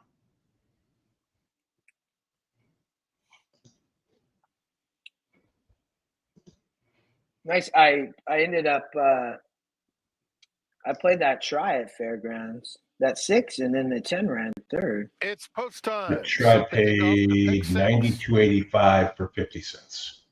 Nice. That's a nice little play. Mm-hmm. Start off the pick 4 or pick 5 too deep too.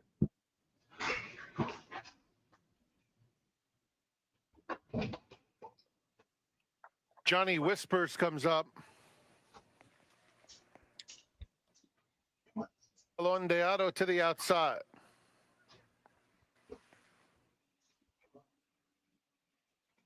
Behind the gate. Jesus, Jake. Come on.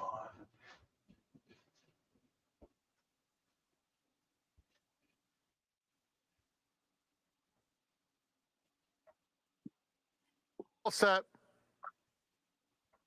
And they're off. Gray area rockets out of the gate, opens up 2 in the first couple of jumps. Distant Fleet has good gas, though, and is naturally faster and just takes over immediately. With El Ondeado 3 off the pace in third. Sir Tom between rivals That fourth. too is James loaded J. for a Braddock firster. at the rail. And then it's a long way Took to money, Johnny too. Whispers into the far turn. And Distant Fleet is quick. Has it by a length and a half now. Sir Tom takes second. James J. Braddock along the inside third. Gray area now fourth with 3.5 to make up. El Ondeado. It's still going to be Johnny tough, man. Whispers continues at the back of the field with a 1/4 mile to go. And Distant Fleet, the one to catch with a 3-length lead. James J. Braddock is David racing Harrison in is second. leading the On the far outside, El Express Ondeado Bet is tournament. trying to mount a bid with a furlong Nice. left to go. Distant Fleet maintains a 3-length cushion on James J. Braddock in second. El Ondeado in the center of the track, but it's Distant Fleet far too sharp. Distant Fleet and Billy Anton Georgie make a nice debut. Second ends up going to James J. Braddock. Then it was El Ondeado and Gray Area.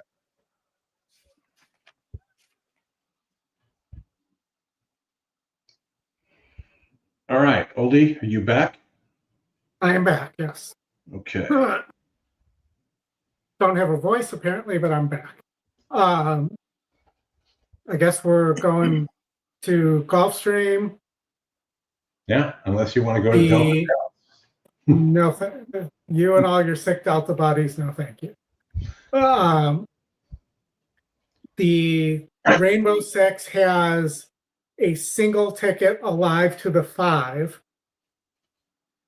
How much? $3 million. Like $3 million?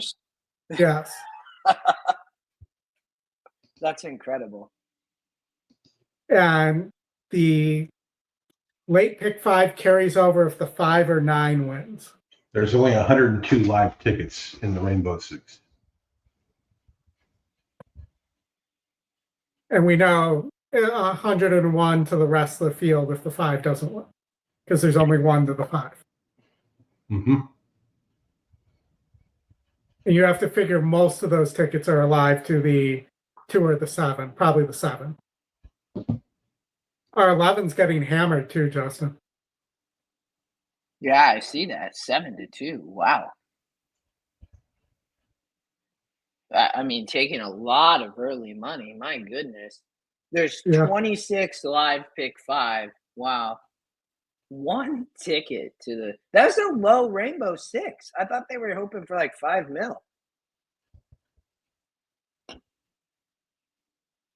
Yeah, I don't know. I mean, they're running it on somebody else's big day or bigger day, and so I'm not shocked it wasn't huge. Or 3 million, almost 4 million, still huge, but I would think if they would run this on Florida Derby Day, they might have like 12 million in there. They're never going to get 12 million. They used to do that.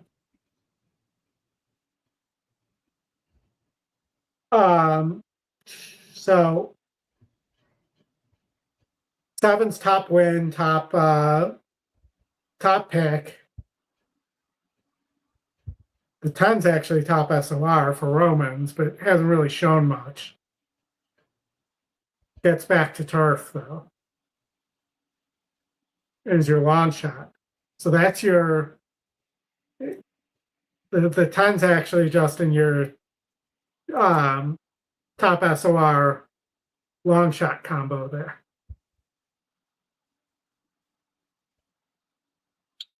The 10s, the top SOR long shot. Yeah, I see that. I actually missed that. Sylvian, TBD. I know they're working through a lot of stuff soon. I mean, I know that's not a good date for you, but it's coming. I know they're pushing really hard. Right? That flatter, that pick, that try was amazing. Yeah. You paid 200 to 1 or something. Yeah, close to that, real close. Very nice. I know this race was tough. It'll be fun to watch. I mean, it's kind of a bummer. I was kind of hoping, like you said, that maybe there wouldn't be a horse covered, but everybody covered the 1, or would you say the 5? Sylvian, maybe. The 5 here, right, Oldie, is the only ticket, would pay the whole pool. And it's a McPeak too. Yeah. Yeah, Second time Wiz, starter. it's yeah. But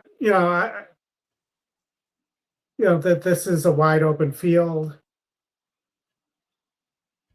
as well. So I mean, it's not impossible. Here we go. Now the prices are coming back up there. I'm actually shocked that the Chad Brown's not taking any money.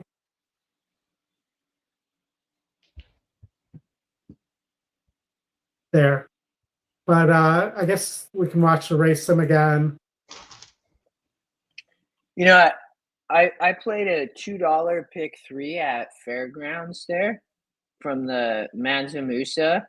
Yeah. That the 6-1 who Mansa Musa was like 9-5, and that 5 just won. But that 5 horse long shot in race 9 for $2 paid $273. It had 2 awesome. favorites. Yeah. That's I crazy. actually covered my pick 5 ticket a little bit, and I played a 3 single ticket also. I played a single of the 5. I played single, all, single at Fairgrounds. So I played single the 5 there, played all, yeah. single the Brad Cox horse. Yeah. And then singled East Avenue. Yeah. It's a good ticket, man. You hope you get a couple little prices in there. Yeah. I think it was like $34 or something like that, $32.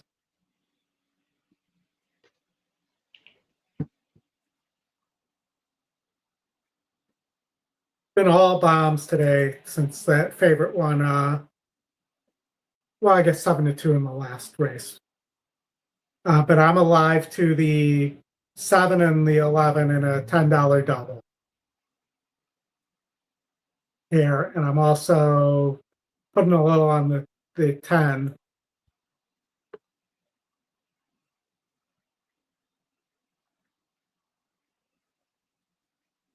Holy Tuscan Sky is not taking any money right now. 9-1.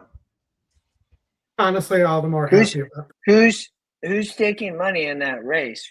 Oh, Hall of Fame. Hall of Fame, even money.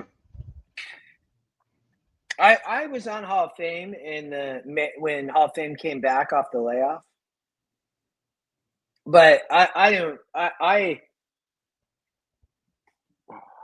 thought there was others that were tougher. I'm surprised the Hall of Fame's taking so much money, but I mean, really hasn't beaten anybody other than pretty low-level conditioned allowance company.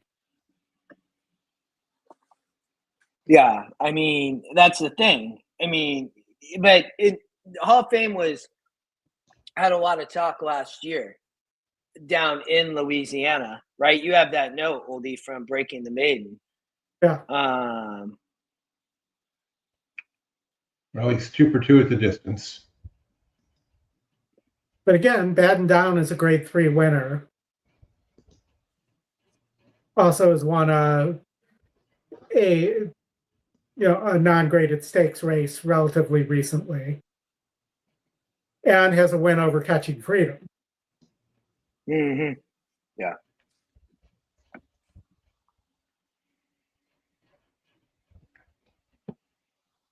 Uh, I Looks mean, like they're- this I would say is one of the more open races I thought on the card. well,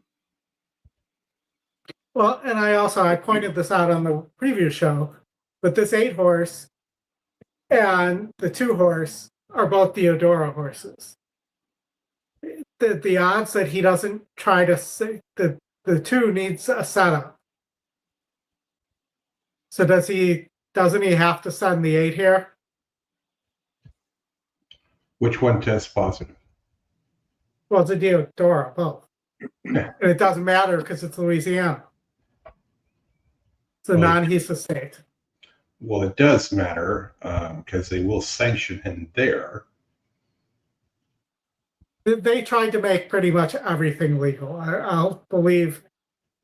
Dude, there is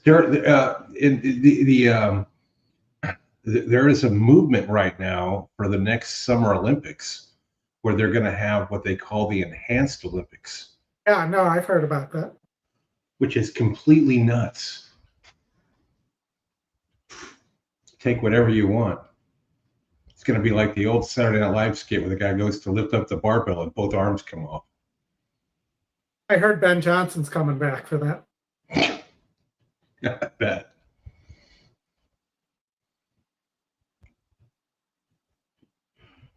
All right. Aqueduct cancel, NYRA cancel live racing tomorrow. Oh, because the snow. Wind. And wind.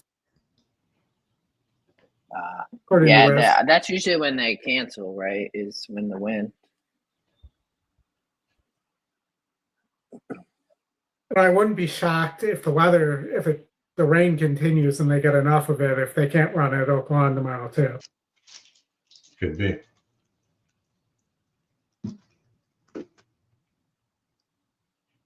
Got probably another 2 to 3 weeks of this kind of weather.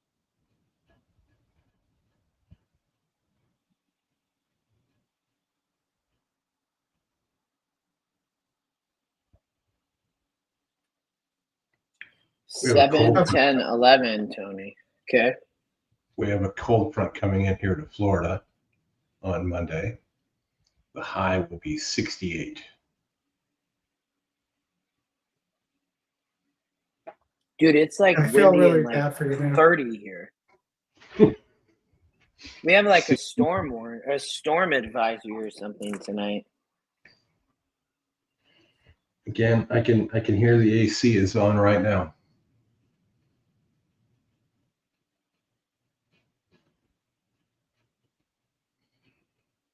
All right, final picks here, guys, for this Gulfstream race.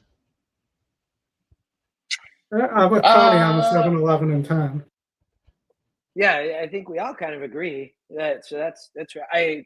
7 looks like the horse to beat, but I from a kind of an outside look long shot, we talked a lot about the 11, and then the Sky long shot the 10. First start, race So- 12. It's So, the Saturday finale. Did you guys, by the way, did you hear that Death Valley's filled up like a lake right now from all the rain? No. Wow, Nice, really? right next door on Back in the Saddle. And Vegas got flooded after getting their first rain in 217 days or something like that. Yep. Yeah, I had heard they hadn't gotten any type of weather in a long time.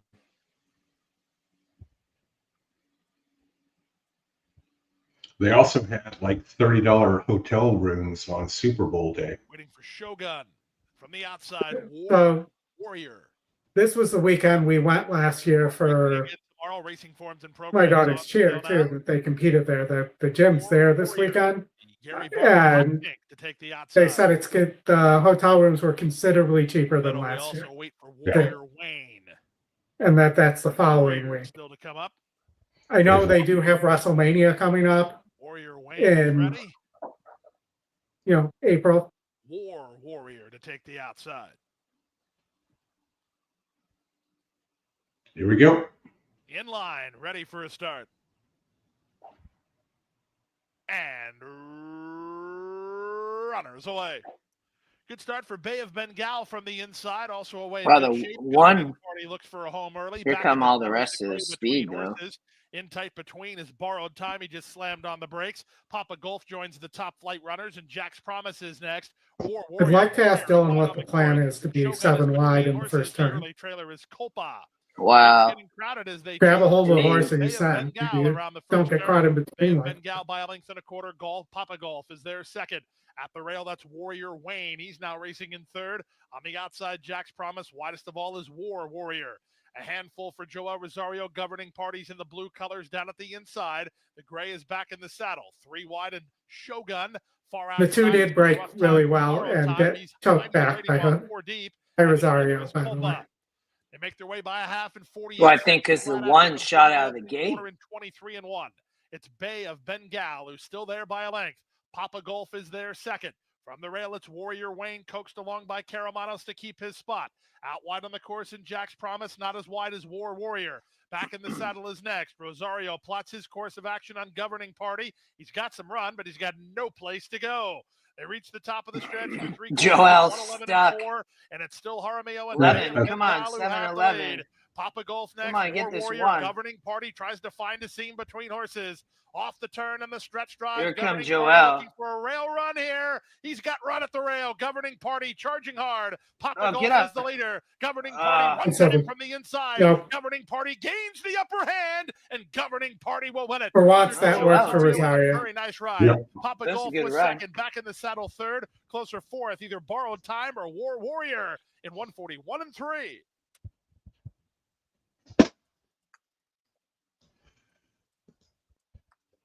All right, back out to Fairgrounds, race 11. We got 4 more here, Oldie. Hall of Fame still taking all the money. Yeah, well, floating up now. It was about all the way down to even money. 1-1. 3-2 currently. Yeah. I don't see an inquiry on the 7, Sylvian. I know this Hall of Fame was Howard's top pick of the weekend. Well, at Fairgrounds, I should say. Who? Say again? Howard's top pick was the 7 Hall of Fame at Four. Fairgrounds. The 4. Hall of Fame, yes. That's the 4.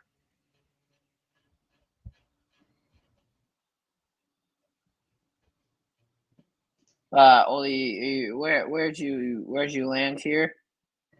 Well, depending on the ticket, I either play 3, 5, 7 or all here. Yeah, let me go back. Tuscan Sky's my top pick. Take it, no money.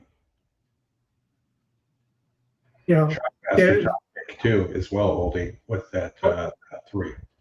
what did you say? It's the Trackmaster top pick as well, the 3. Trackmaster was my nickname in college. I'm sure. I love it, man. I'm on the 3 and the 4 here. I've got a Dutch Devil, so. And it's more than an entertainment wager. But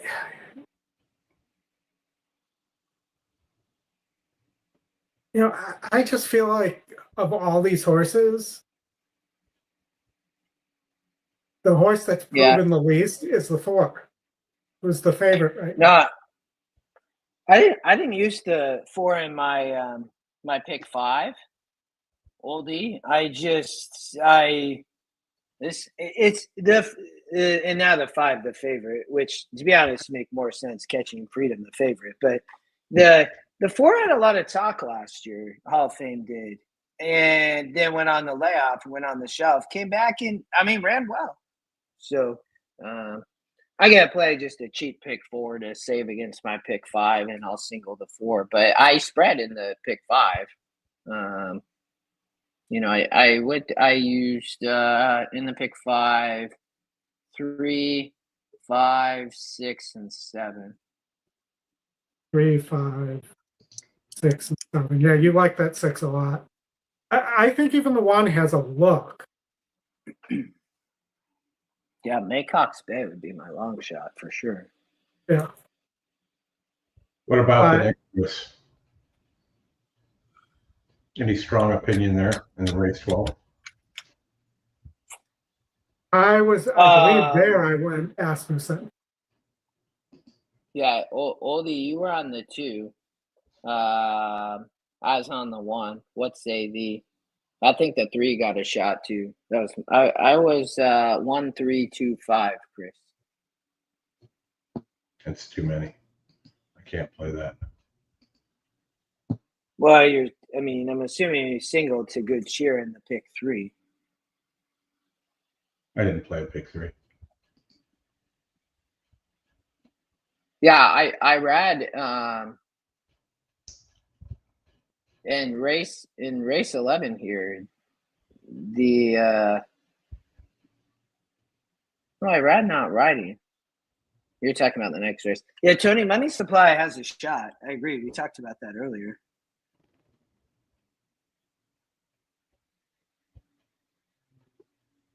I thought Catching Freedom would be tough here, Oldie, when we talked on the stakes preview show.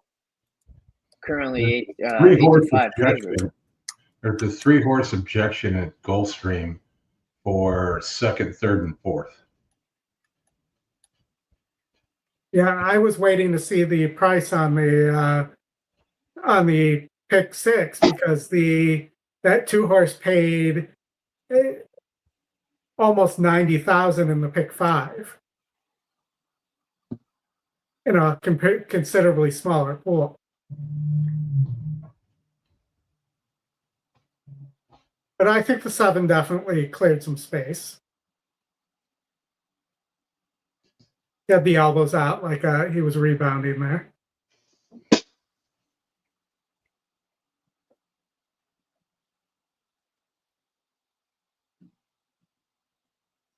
Yeah, the 101 people or 2 people with live pick 6 tickets are like, I don't give a shit. Just make it official. Pay me my frickin' money. Yeah.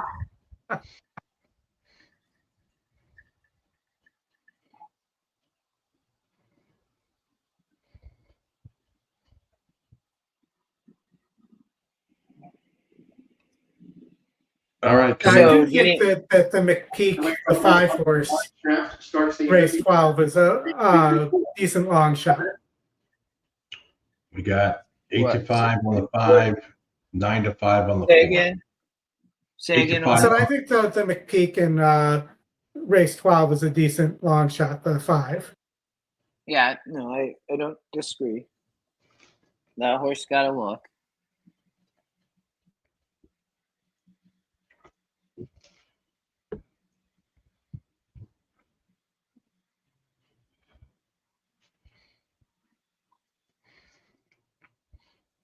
I mean, I would assume with as long as this is going on, yeah, the 7 should come in based on what I just saw. Who's gonna win? The winner is already decided. Yeah, the 2 is going to stay up as the winner, but yeah, 2's not. The 6 will get moved up. I think the 7. I think the foul was on the 7 to the 11. So the 7 could get moved down to 5th. The horses are approaching the starting gate. There were multiple fouls, it looks like, there, though. I'm trying to see who the gray horse was, who then at the end comes in and wipes somebody out. Yeah, there might be multiple changes here. Because I think the 6 also had a little incident there.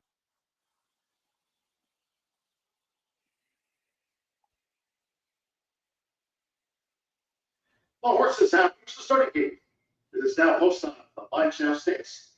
Presented by Reline Guy by Factor. They're going in. Tommy Torres with Warrior Johnny Blinkard. Flavia Friend and Catching Freedom. Good luck, everybody. We're all counting on you. Ben Ferguson, Maycock's Bay in the Royal Blue. Eric Hernandez with the road move.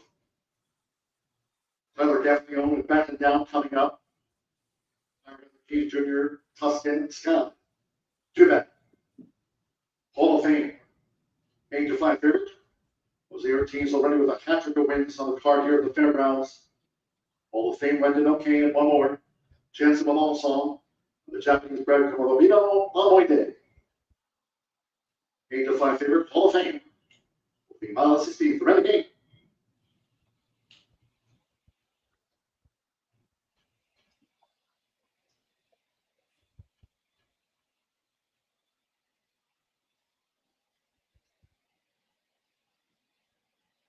Third off for the My Chef Stakes, presented by Reline GI by Handicapping. And there's Maycott Bay, who's going out toward the front. Hall of Fame toward the inside. And right there is Corvino Amoide, the gold cap. And staying after the first turn, it's Maycott Bay. So Maycott Bay leads the way from a close-up. Corvino Amoide.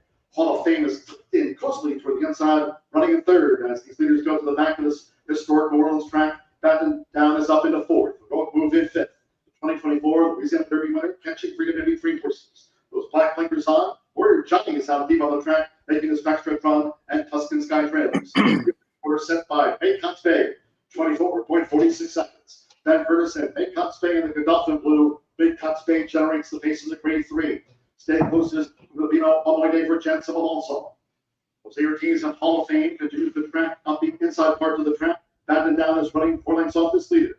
Then heroic move with catching freedom and tight quarters between horses. The outside Warrior Johnny. Tuscan Sky remains last. Is still Maycott's Bay. The 3 furlongs from home. A half mile for the front runner. Maycott's Bay 48.60 seconds as Corvino Amoide is starting to bid. Maycott's Bay and Corvino Amoide. Even terms as they come to the top of the stretch. Hall of Fame tips to the outside. Batten down 4 wide. Heroic move and catching freedom between horses. Warrior Johnny and Tuscan Sky. 3 quarters. 1 at 12.63 seconds. It's Corvino. Come on, big game. 3 horses and Corvino Amoide has taken the lead. 1:16 to go. Hall of Fame charging on the outside. Maycott's Bay is back in the third. Here's Hall of Fame. Hall of Fame and Corvino Amoide is down to a. Come on, Hall of Fame. Hall of Fame. Ah! And you got it. Yeah. Oh, Whew.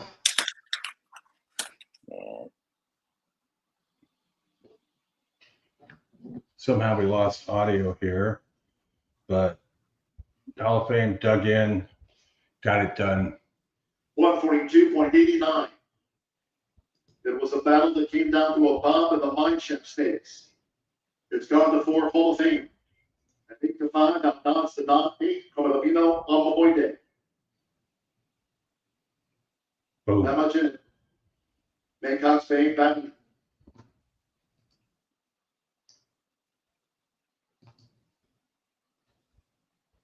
All right, still waiting for the prices here at Gulfstream for that pick 6. All has gone silent here. Yeah, give me some tones. Yeah, I needed that.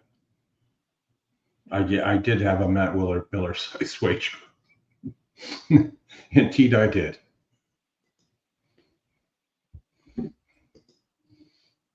there's still no prices at Gulfstream. Anita race 6 about to go off. Looks like to me. We can show that one.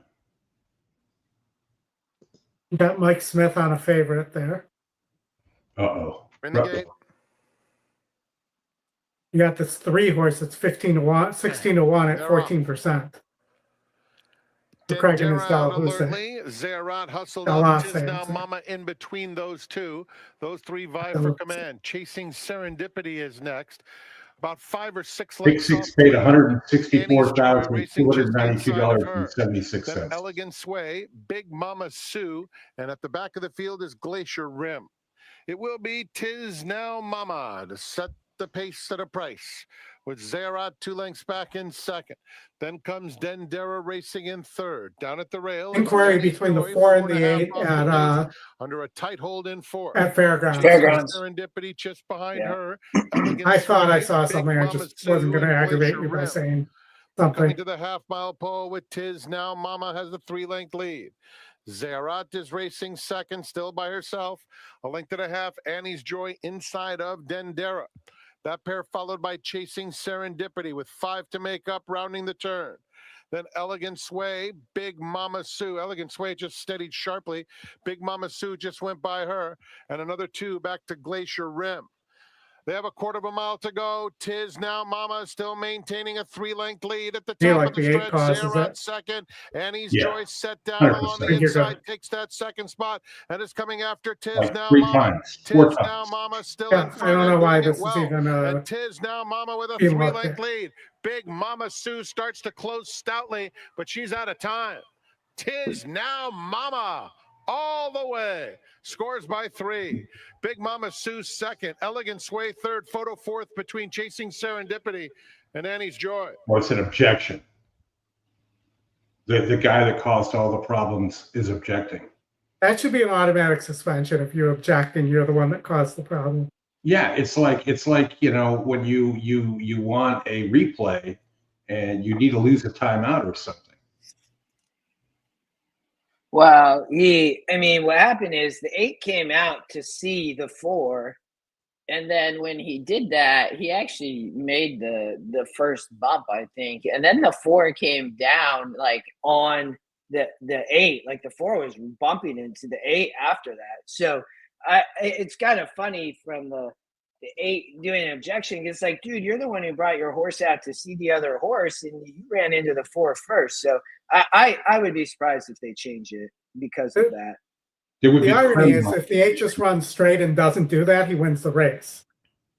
If he doesn't come out and show his... I think the 4 probably still pass him, though. You know what I mean? That's why he brought the horse, the 8, out to try to see the 4. Because if he doesn't, he knew the 4 was going to run right past him. But he makes contact first, so Chris, I think he'll be okay. He's hitting it left-handed into the 4. This is a rare case where Irad isn't doing anything wrong, right? Like when I heard there was an inquiry, I was like, okay, let me see Irad coming in, hurting the horse, and doing all those types of things. It doesn't look like a change. They took the even though they haven't officially announced it yet, that they took the objection down. Yeah. Now it's official. There you go. Boom, Chris. All right. Let me play the horn one more time. As I said, that there should be a... Granted, that was a Jose victory, and I don't know who the Diodoro jockey is. I've never heard of him. Gerard Melicon. He ride down there all the time. Or Jansen Melicon, sorry. He's a swamp creature.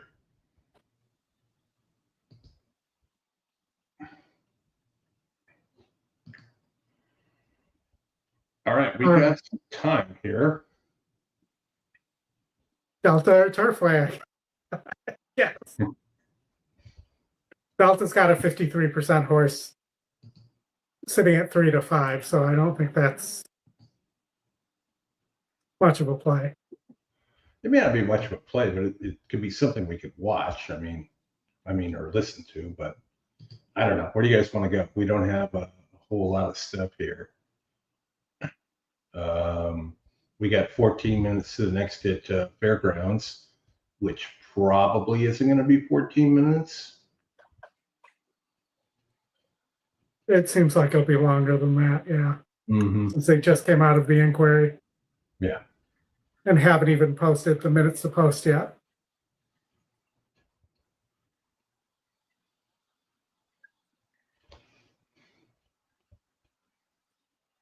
You got a Ravelli with no speed running at Turfway. You want to go to getting hammered at 2 to 1. We could talk about Pletcher beta mesosome positive.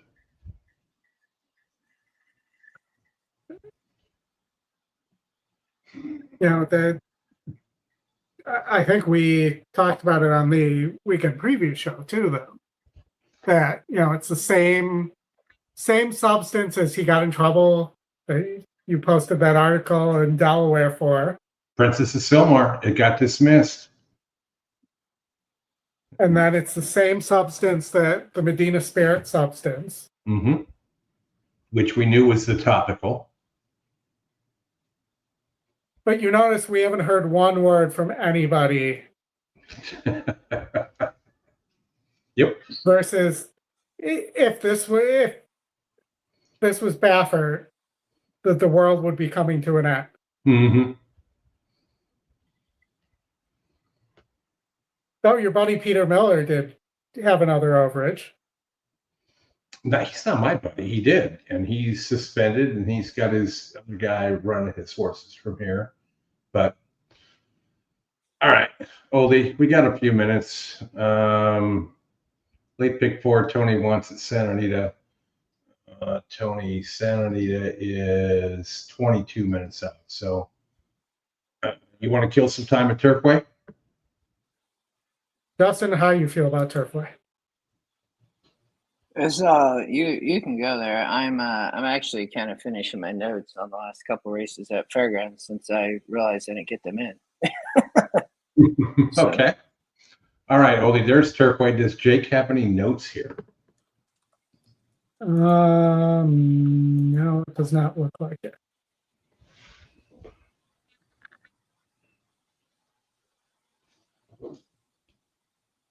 No. So, I mean, is there enough speed for this 8-horse to get up?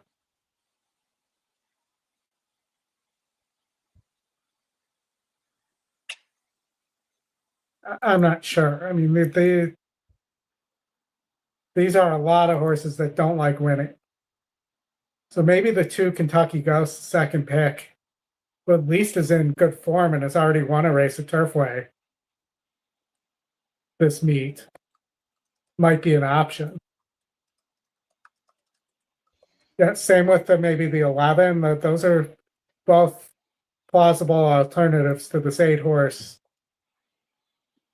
Who's dropping, but hasn't really shown much on the synthetic.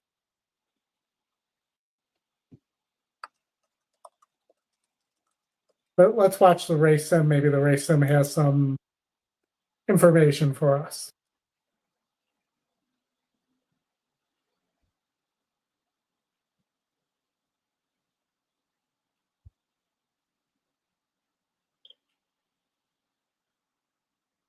John likes the 13 that's top pace there.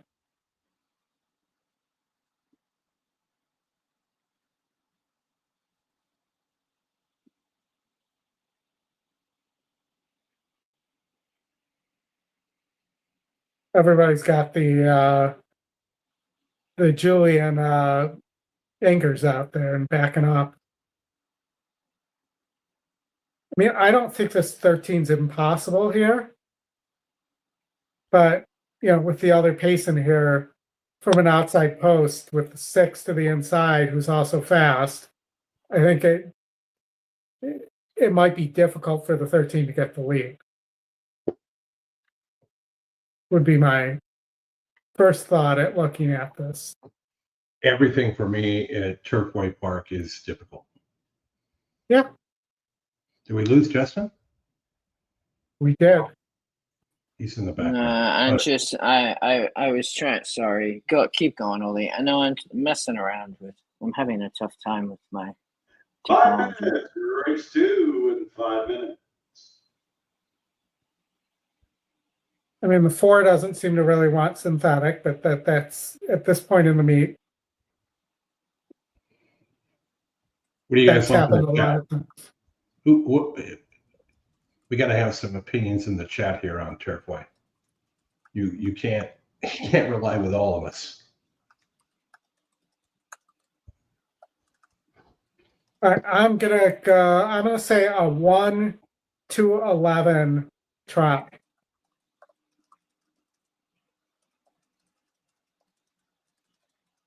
Or exacta, if you want to play it as an exacta.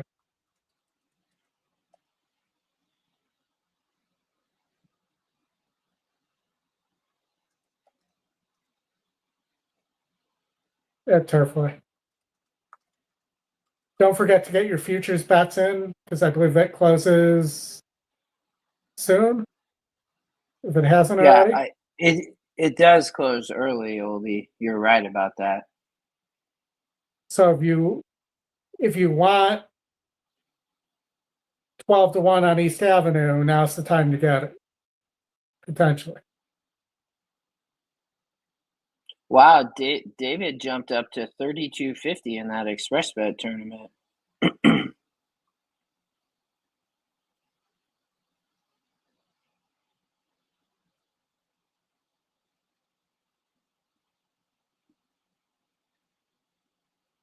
Two, 1, 11.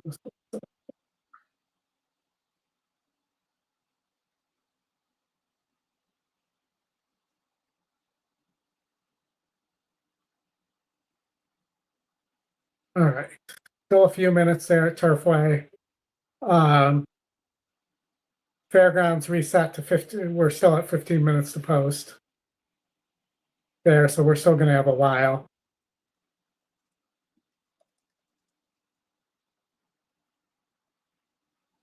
Rodney, what do you got here?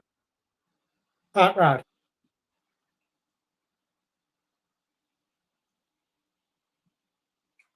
Hot Rod, where you been? He likes to play Turfway. I know, that's why I'm asking what he's got. Which I actually appreciate that, because it's a very tough track, which is why I like to play it oldie. But man, if you can find the right little sequence there, right, it can pay massive. Yeah, the eight, John, is not won in a long time, huh? It's 2022, yeah. Definitely a name I recognize, but it's been running against better. This is a pretty big drop.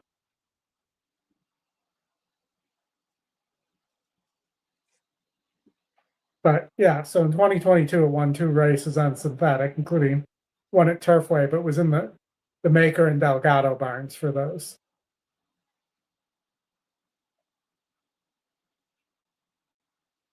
Ran in the Hopeful at Saratoga in 21. This is a 6-year-old. 13's 5. I feel like PH Factor is pretty old. I'm right. It's a 9-year-old on the 6th.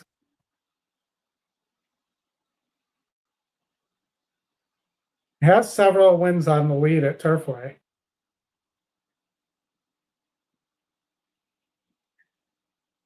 Former Ravelli horse. I mean, the 6 isn't the worst launch shot, even though it is 9 years old here. It may not be the same horse anymore.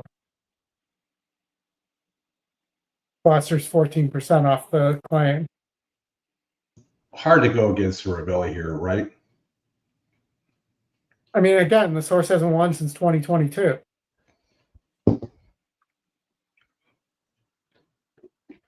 That's much for tonight's second race. Tony loves the 2. Number 2, Kentucky goes to second choice at 9-2. Couple of 6-1 shots. The 4 and the 11, Casey's Memory. Kentucky's Ghost was the second pick. Could be a ghost because it's so foggy there you can barely see any. Felix looking to sweep the early double. King B one from the outside, ready to move into his spot. Couple to low Kygo. I left down the stablemate to Kentucky Ghost. And left out to the outside. Early pick 4 time.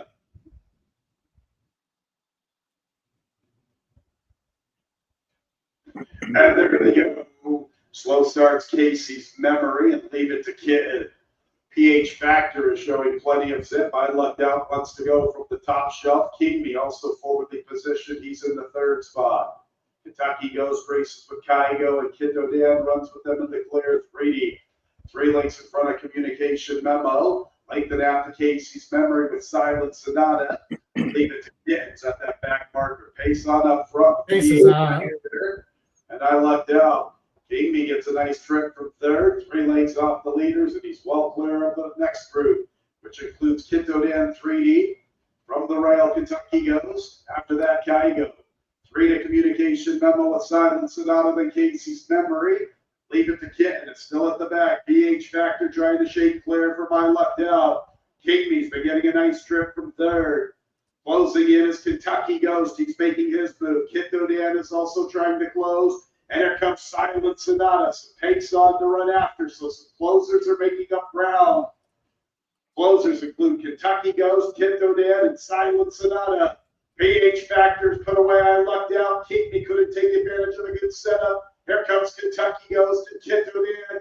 And also trying to close in Communication Memo. There's Kinto Dan with Kentucky Ghost, and Kinto Dan with all that past class is making his move in the lead. And he has found the front.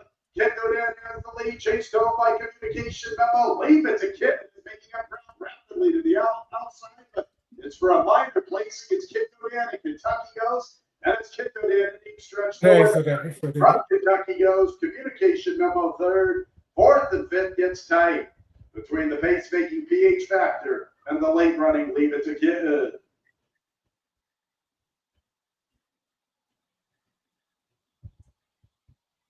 Kinto Dan with a confidence builder here. Here's a horse with a lot of past flats in for the 12-5 tag. Interesting to see if anybody steps up for this past class there. Nice gallop out, 139 and 7100s. Did get a good pace, a good flow to run into, but he took care of business when he needed to. All right, Justin, we got 10 minutes to race 12 at Fairgrounds. Yeah, Did you that's say- the. Go ahead. I'm just looking at your picks here. You were on the one here, and I was on the two. Yeah, Mike Maker, Louis Saez riding What Yeah. Say Thee. Louis rode back all summer. Started at Gulfstream off the layoff with for Maker. And then he rode, I guess, through the spring, not as much as the summer, but then rode there at Keeneland, right? And then rode also as well at, was it Lone Star? No, he didn't ride at Lone Star. He rode at Churchill. But he had all those mounts, Oldie. And then Maker took this horse and kind of went elsewhere. But I like that Louis rides and rode last out at Churchill Downs, won a 68 off the pace. I think there's some speed here up front. They don't run 9 a lot at Fairgrounds. So, I just thought it was going to get a really good trip. But this is a tough race. A horse like Money Supply at 57 to 1 is wild because I thought that horse had an outside look. But, What Say Thee, I thought would get a good trip, Oldie. Save ground, becoming late. Again, I didn't like the speed up front here. So. Yeah, I mean, I could see Money Supply getting back to the turf throughout the Kentucky Downs race and the Grade 1, which obviously was in against Too Tough, and has wins good enough here on Money Supply. My top pick was Gigante. Beat a group of 68s at Fairgrounds on the firm turf 2 back. Won the off the turf race for the Colonel Bradley as well. So won 2 in a row at Fairgrounds, 1 on the turf. Won the Wood Chipper last year, or in 2023 at Fairgrounds as well. So this horse has a lot of experience on the Fairgrounds turf. And, in this race last year, didn't run terribly well, but that turf was really wet that day. And, this horse seems to want firm turf and to do its best running on firm turf. You're getting 3 to 1, which is a square price. Jose's riding. So those were all the reasons I looked at this horse. And even though it wasn't in the picks, I thought this horse had a big shot here. Yeah, no, I watched Gigante race quite a bit at Fairgrounds only of recent. So, I thought I had to look here. It was my second. I think Gigante was my second pick. So I really like the 1-2 best. I do agree, Tony. The 5 outside look, so does the 6. Those would be 2 good long shots. 5's the McPeak, Oldie. No, and I think the 4 probably will get caught because it just seems to get caught all the time. You know, that's just what it does. And you know, the 8's take is right on its E morning line. Gets IRAD here. I'm sure Jose had the choice between the two because he rides a lot for Cherie and also for Asmussen. So I do take note of the fact that Jose is on the 2. And the favorite currently, neither of us seem to really like, is the Chad Brown unit economics, who probably will end up winning because this has just been a chalky sequence. But unit economics, 5-year-old gelding for Chad Brown, broke its maiden as a 5-year-old or 4-year-old. I'm sorry, and you know has been racing against easier, just winning or just missing. So you know always gives a good effort, but you know that type of closing style needs enough pace to run into. Has Pratt won a race today? I mean, this horse was on the, you know, win, lose, win, lose. Is the next one the win? I hate the price on this horse. I mean, the horse is live. It actually is my second pick. Now I look, the 2 is my third pick. But the problem with, I don't think I believe, is it this race? Go to the GSR. Isn't this horse 0 for 4 at, yeah, oh no, that's the 2. To see the 2 0 for 4 at 9 furlongs, bit of a question mark. But I don't know, the 3 just look a bit like a money burner to me. I mean, I think the horse alive, don't get me, that's why I like the 1 so much, because I thought the 3 was such a question mark. Yeah, that horse taking a lot of money. Well, and then I believe you have California Speed on the with the Erden horse here shipping in as well. So shortening up to 9 furlongs. You know, so that maybe the 7 and the 4 duel on the front end here and set it up for somebody like Money Supply or what say the, you know, so that there's some options here as well. But one of them could get away. I think the 4 still stops if it's the 4, but the 1 has a chance.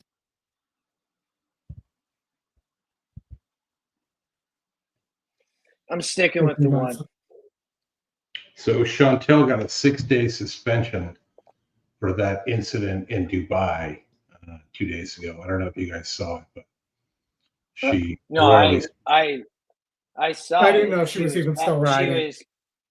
She was backing up, and then she bumped the horse and went sideways. And then she, you know, as she's backing up, she goes to the inside and clip heels with another horse. Yeah, and I've never, I mean, in 20, 30 years of watching races, I've never seen a jock try to pull horse up like that. I mean, he was so far up in the saddle. His irons were like way up the neck of the horse trying to pull it up, and was unable to get him to stop. But yeah, unfortunate incident for sure. Yeah. The 8 got to look, Rodney. That'd be my 5th choice. You know, it's Irad. I think that horse for sure has a look, especially on the turf. All right, Fairgrounds, couple of minutes here, then out to Santa Anita. Maybe some Turfway. Fairgrounds, Santa Anita, Turfway, Fairgrounds is what we got left here till we get to the Risen Star. Any of you guys, East Avenue? Any of you guys heavily on that one in the last at Fairgrounds? That's Oldie's top pick. Yeah.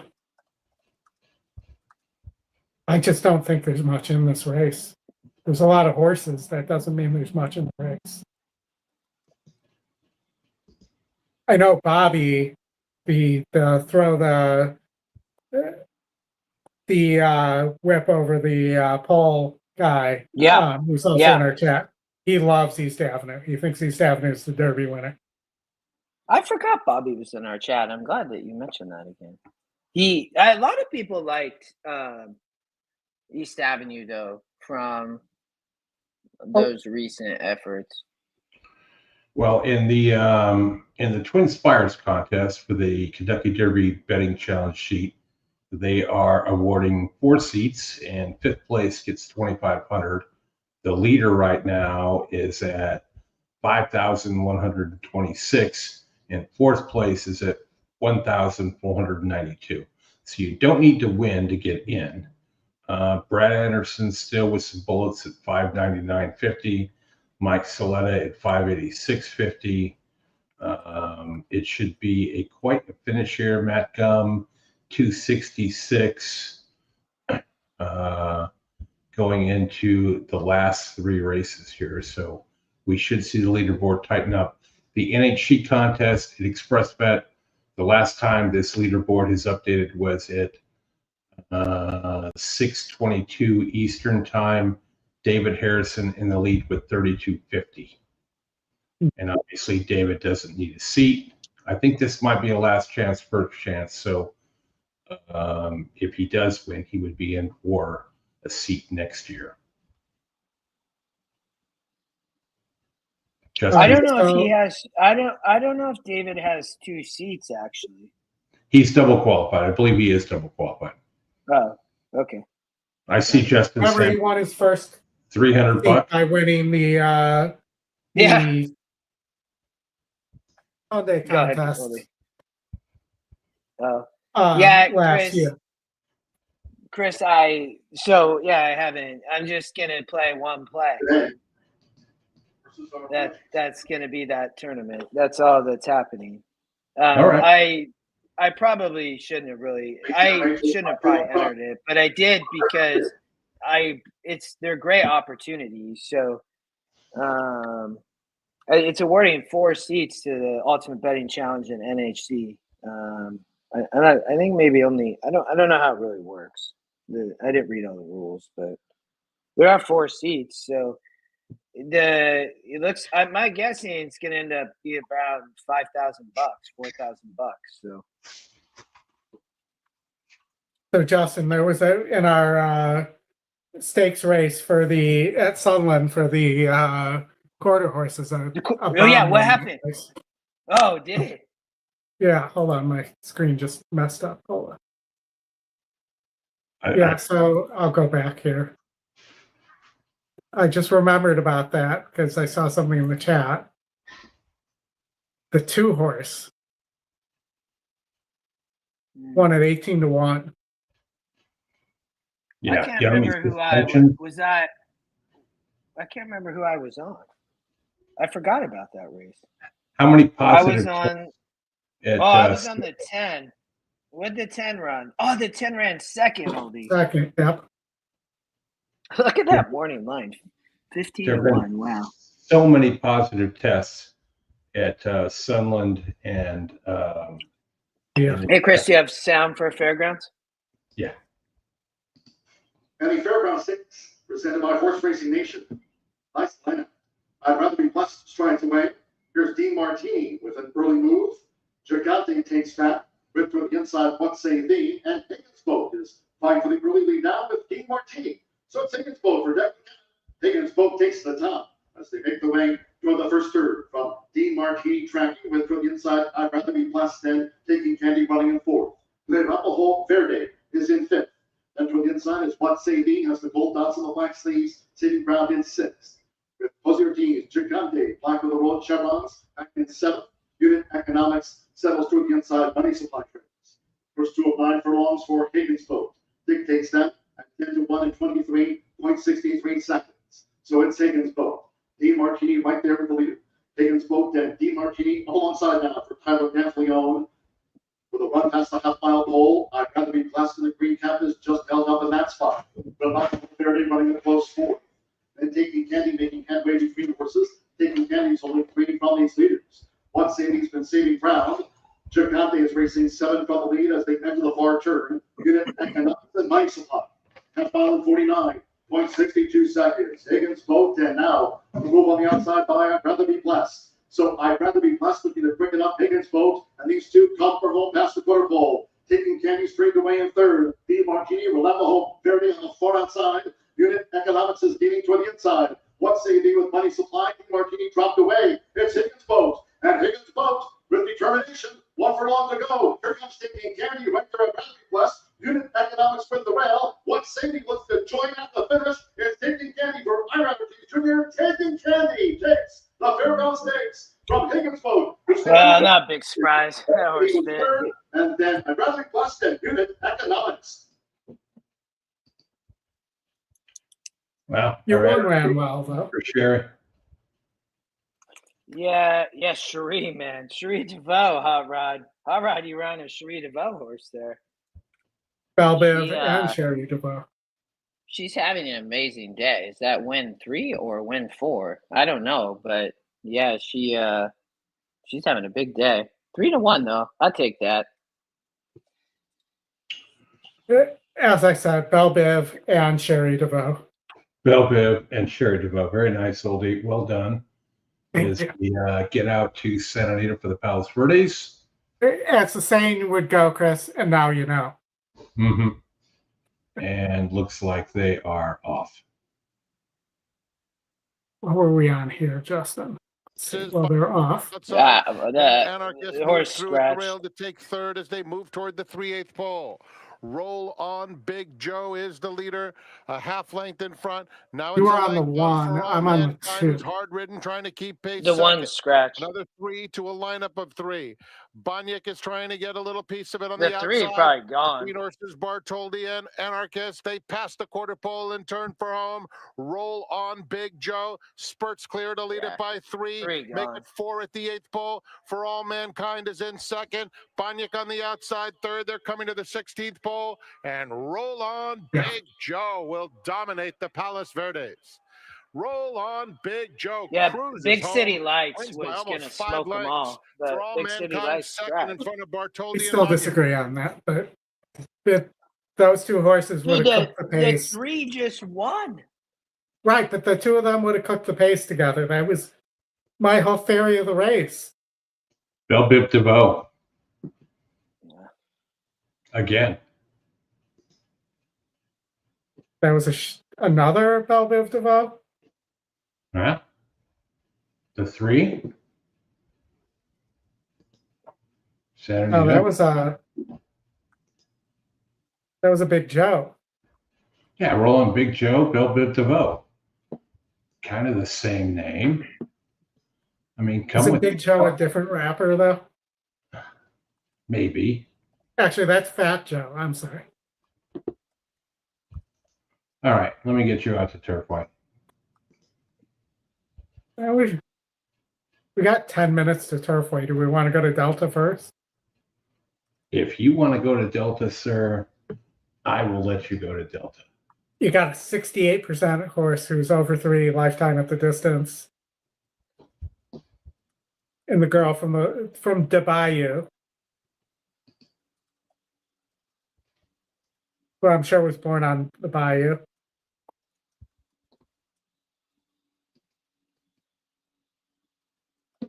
Let's look here. Can we find anything? I mean, the 3 could, if the 3 needs to lead, it looks like, and it's cheap. The Busker, the 7, might have a little bit of a look second off the layoff. Trainer's 21% second time off the layoff. Yeah, I can't bring up Delta till they go because the music. Yeah, that's true. Keep in mind the track's sloppy too.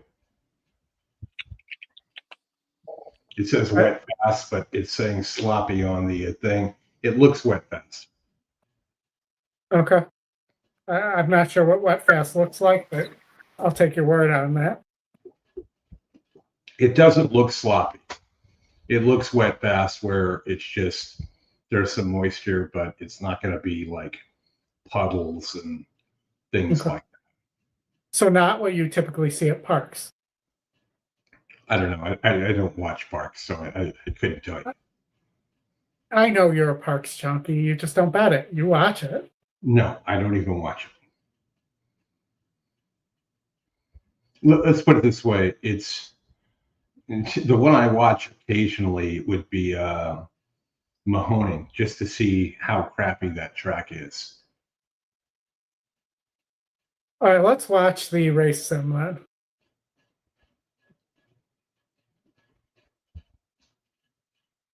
For We can go to Laurel Park race 15 that would be Argentina or Venezuela or I mean the 4 wins by almost 4 lengths here, so let's just see if there's a double or something.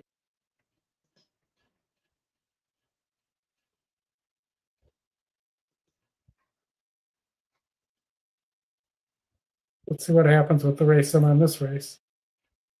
we got a 4-horse race coming up at Fairgrounds into the Risen Star.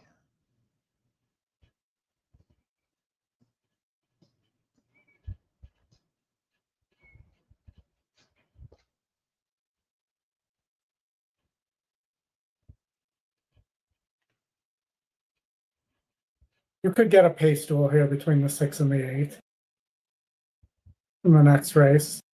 Still has the 6 hanging on, but you could see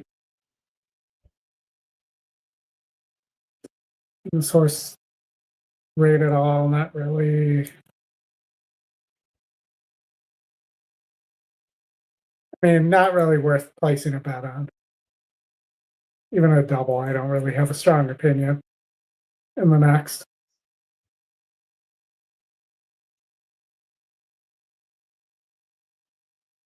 Are they done playing the music there? I don't know. Let me do a quick check. Going in the gate. There we go. Here comes Orthodox Dixie. Gonna go 5/8 of a mile on this one.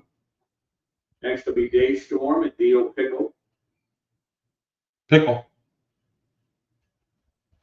Lyrical Bell, the 6. The lyrical Jesse James.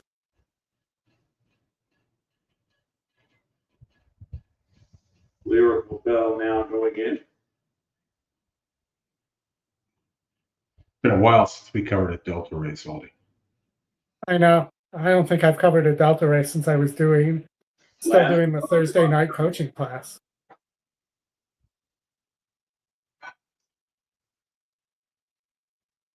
They're in the gate.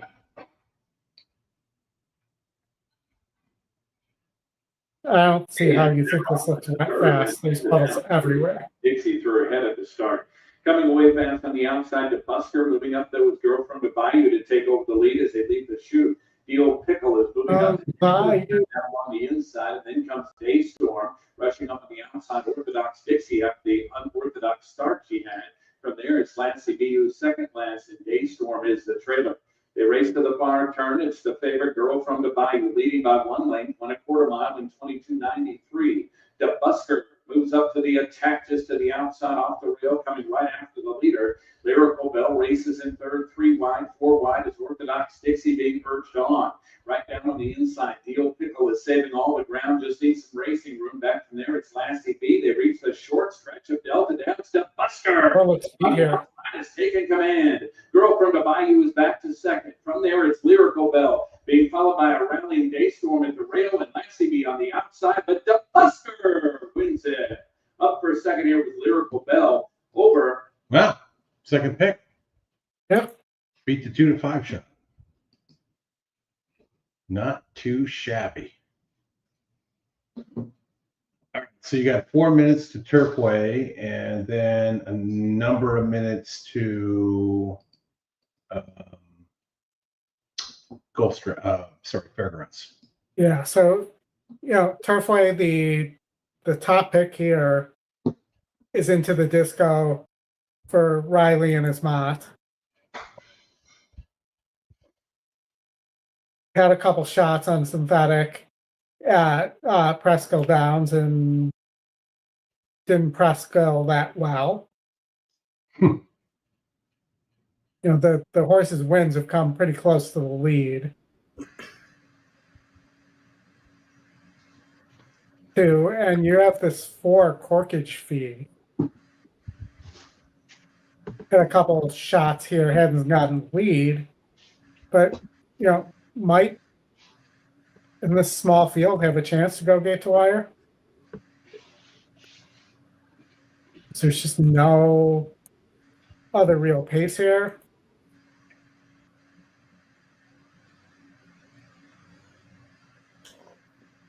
I mean, that's a full length and clears on the race sim. Getting 7-1 there, so that's where I'm going to go. Which one? The 4 corkage fee. Corkage fee. Justin's a wine guy. He knows what that is. Dude, I love wine. At the moment, though, I'm drinking High Noon. Okay. Well, Dude, it's early there. Check It's out early. this. Look at my cup holder. That's Can you see nice. it? Yeah. It's like I bought this down at Del Mar at like a little shop. It's like little jockey silks. It's cool. Yeah. Love it. High Noon, and also there's its competitor is something called the second half. That's a drink? It was actually that they were 2 radio bits that replaced each Oh. other. It was for people who actually get that. High Noon I'm tracking. and the second half. So, but you know, I thought the 4 corkage fee has its shot here if it gets the lead because there's just no other speed here. Somebody's going to have to surprise us and show some more pace, or the 4 is going to have to break slowly.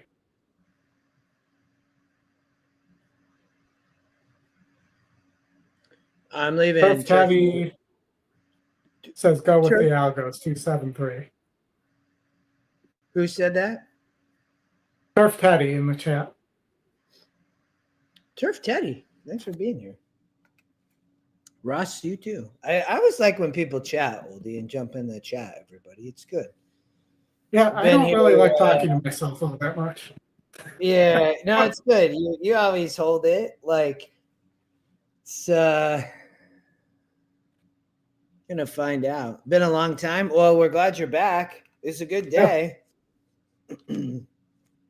Fairgrounds had a great card. It's crazy that they card 14 races, Oldie. I know. I was expecting it to start at like 11 Eastern with that early of I Seven said to races. Steph, I'm like, oh my gosh, they might be starting at like 7 or 8 Pacific. And then I saw the 10 Pacific start. I was like, yes. All right. So did you have as I messed my screen up again, but did you have a Well, opinion here? I just didn't think there was a lot of speed here, Oldie. So I thought Corkage Fee might just wire the field. Yeah. I mean, that's the way I kind of looked at it. It looked fair. I don't think the 6 had a shot, right? But you know, I thought the 2. I know the 2 gives it up on the race sim, so maybe that does lean it a little bit towards like the 1, 2, or 7. But yeah, and then you have the 3 as the long shot coming off the pace. But I don't know. I thought the 2 probably take them a long way. Or the 4. The 4. 3-2 in the wagering. Gigi's World remains 2-1. Psychedelic with her share of supporters 7-2.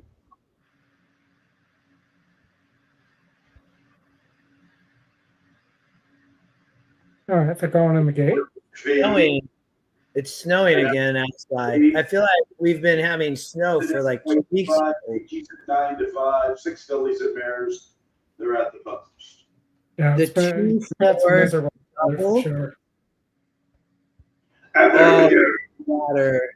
Good start for Corkage Fee inside of Gigi's Let me World. flatter. I'll have to think on that Close one. to the action. After her, we have Enticing Sunset and Psychedelic second last. Next Dream is the last of all. Orchid Let's see if Field. Corkage Feet can get brave here on the lead. Into disco, beautifully situated. Well, we just need Corkage Feet to get a little loose, Oldie. Sunsets in no hurry. That 25-ish fraction. I'm content with her current placing fifth. A little less than 4 off the lead. Oh, nearly 26. And it's almost 5.5 minutes back to Emerson's Dream at that back marker. So really no change in the pattern with the 5/8. We're too fast. From DG's World and into disco. Enticing Sunset still at the 20, almost 26 seconds. 4 lengths. I know. We're about to see the half, though. Be like 51. Emerson's Dream at that back marker. Orchid Feet continues with the lead. Almost 52. From the outside into disco's been getting a beautiful inside. Maybe too slow even. Looks like she has No. to her outside. No way. Enticing Sunset. Psychedelic is trying to close in, still about 4 lengths. Come from on. the lead. Emerson's Dream is at the back. Orchid Feet. Gigi's World is the first one asked for her run. Enticing Sunset sweeps into the sea. Psychedelic is all Might in, have some taking a big left. circling move. Into Disco's begging for somewhere to go. She looks like the one to recognize Into Disco now tipping into the 3 path. And here she comes to the sun. Ah, give it up. There's the two. Into Disco's One. making her move for the lead. Psychedelic to the outside. Gigi's World from the inside. Into Disco, staying alive. Into Disco.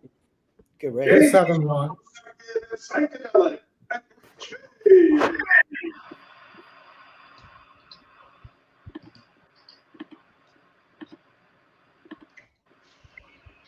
All right.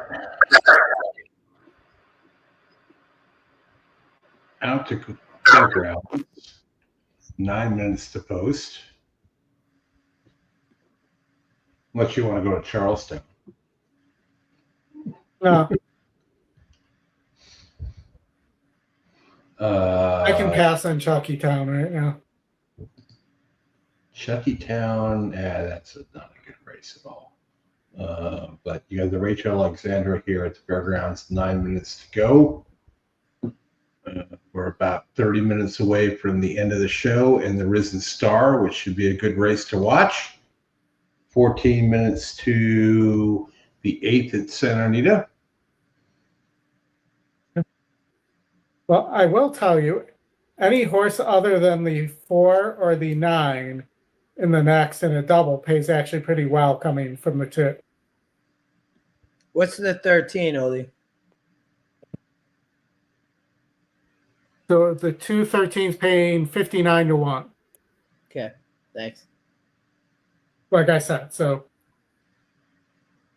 all the money is on those 2 horses pretty much. The 3's 11 to 1 is your third pick. There in the doubles. And you know, if you think you can get an upset here and the 4 for McPeak pulls the upset, you know, the 4-4 double is paying 29 to 1 last time I looked. Hold on, let's see if it updated. Yeah, 29 to 1 right now.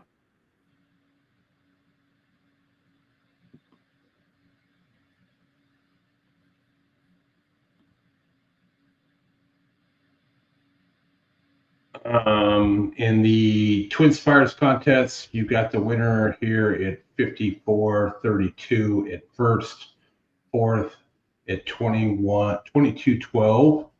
Our buddies Mike Saletta and Brad Anderson in 11th and 12th with 6:01 and 5:79 respectively, with Mike also with another entry at 500. Do have a shot here to get to 4th and get that second entry. Looking at the NHC contest right now, have they updated? Let me hit refresh. Still at 652, which is just a little while ago. Derek Harrison still in first with 3,200. I wonder what the win percentage is for the race sim on races where it wins by more than 5 lengths. I know what it is for 4 lengths.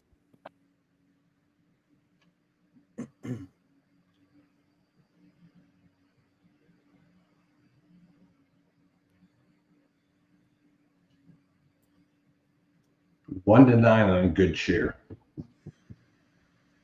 That's why I was pointing out that if you wanted to play against East Avenue and build, you could get value there on the rest of the horses. Yeah, like Matt Miller said in the book, I took the exit ramp. I hit what I needed to hit, and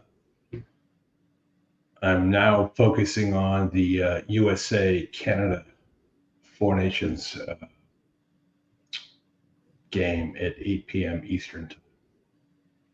Finland ended up beating Sweden. They're getting drubbed by the U.S.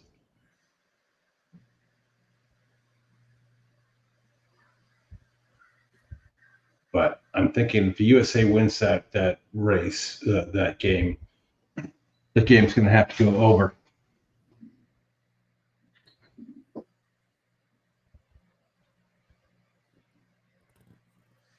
I have not been following close enough to know whether,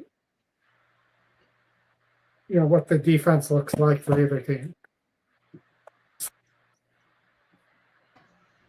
Well, the Kachuk brothers for the U.S. had 2 goals apiece last night, and it was a very physical game, which I'm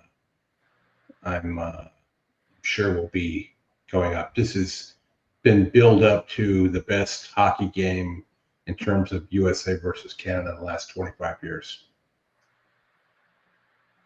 Okay, so I'm just going to say that the 2002 Salt Lake Olympics, that gold medal game that went to overtime, was would be considered a better game than this.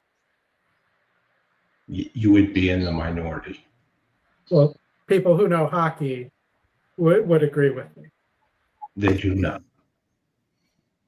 Go research the articles. You can research the articles, but you're talking about a game that hasn't been played, that doesn't feature in your prime Sidney Crosby, or the in the prime U.S. stars that were in that game. Well, Sidney Crosby is for sure going to score a game in this goal, a goal in this game for sure. But he had the game-winning goal in overtime to win the gold medal in the Olympics in 2002. There you go. Sylvian Crosby is 26-0 with Team Canada. That's pretty impressive. That's a good one. That's a good one, Wiz. Love it. I don't see Canada becoming a state anytime soon, but maybe. You never know. All right, 3 minutes to go here at Fairgrounds. Is anybody beat this too, or is this like the time to hammer and exact? I don't see her losing, but hey, again, crazier stuff probably happened, but it'd be a crazy one. It's just that she's just better than all of these, So, I mean, I guess the only way she'd lose if she stumble and toss the jock, or if somebody gets away on the front end, or she goes on the front end and not used to it, something like that. And we got 7 minutes to send Anita right after this. And then we'll be set for the finale at Fairgrounds.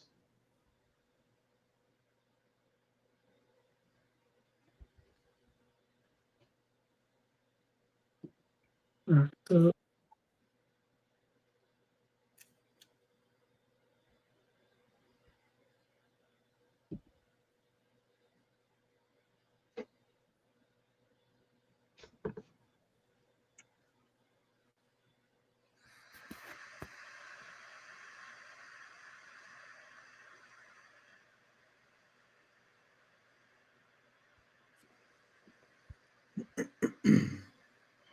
And then it'll be dinner time soon. Time to eat.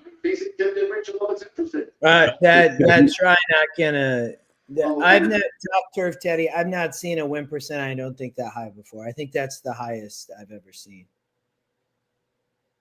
I think you're right. I don't think I've seen anything higher than that. The only one that I can think of was that one at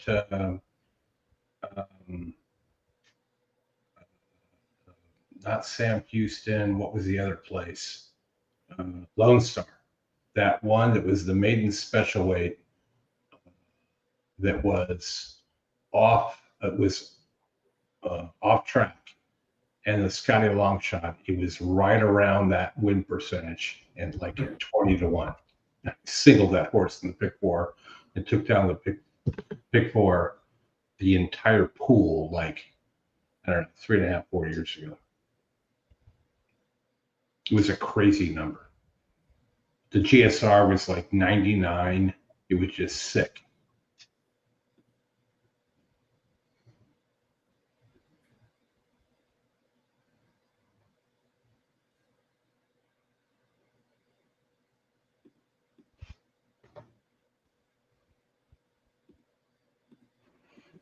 All right, you guys got look at the problems here.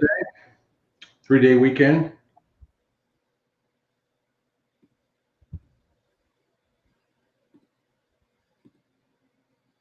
Getting 18-1 on the 7, 10-1 on the 3 to the 3, 9-1 on the 5. If you're going to play against East Avenue, and you're at 45-1 on your 13, Justin. To the front. Yeah, I played some doubles on I played some doubles. I didn't go too crazy. I did I actually like Bill quite a bit, but I also read at least some of what you mentioned. But you know, I mean, I thought Bill ran a big race last out. And I mean, ran a big race before that in the gun run. I think it was in the gun runner, but East Avenue, the only way I think East Avenue will lose Oldie is if the 1 causes a lot of disruption and then East Avenue duels and or has trouble trying to sit back and rate, right? Because you talked about East Avenue, you know, they've been trying to get East Avenue to rate. So well, or the horse stumbles out of the gate like it did at in the juvenile. Yeah, yes.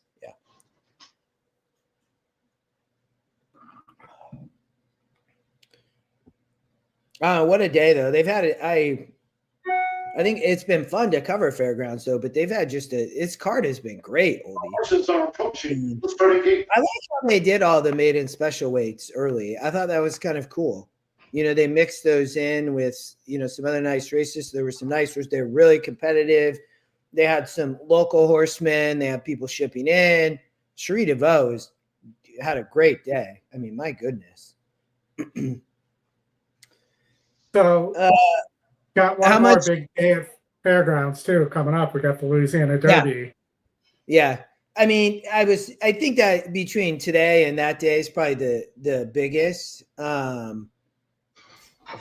I don't know, today just seems a little bit bigger than Louisiana Derby Day. But they a big double.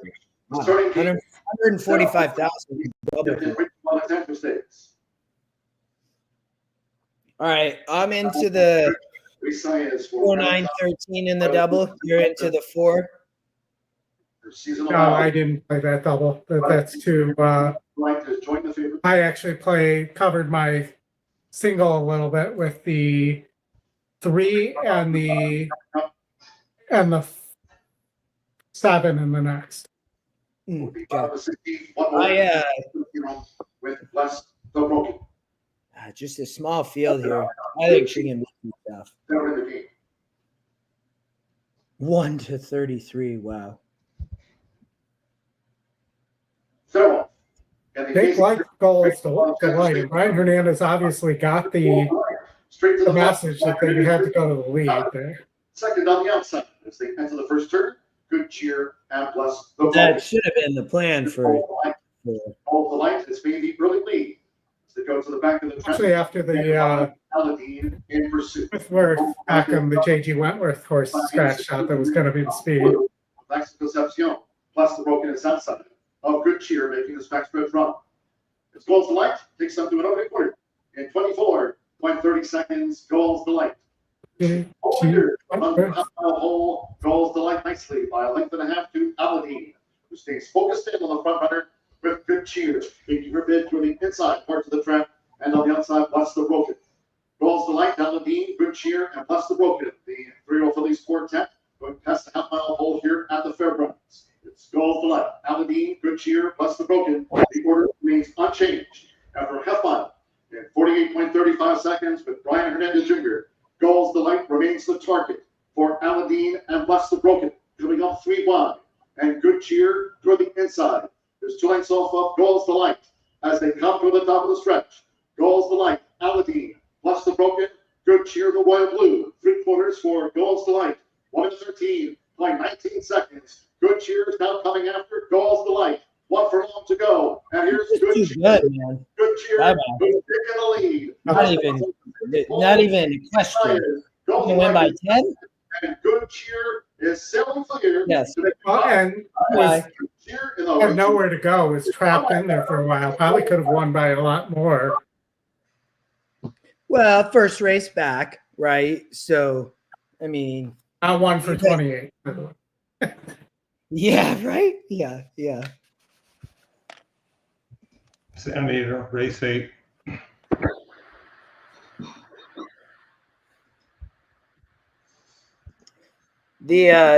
I thought the 1 take a lot of money. The 8 looked tough here. I also thought the 3 and 5 had a look.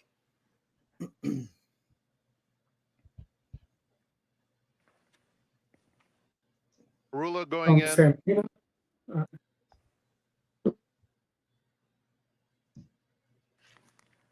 Why not the 3 gate to wire here?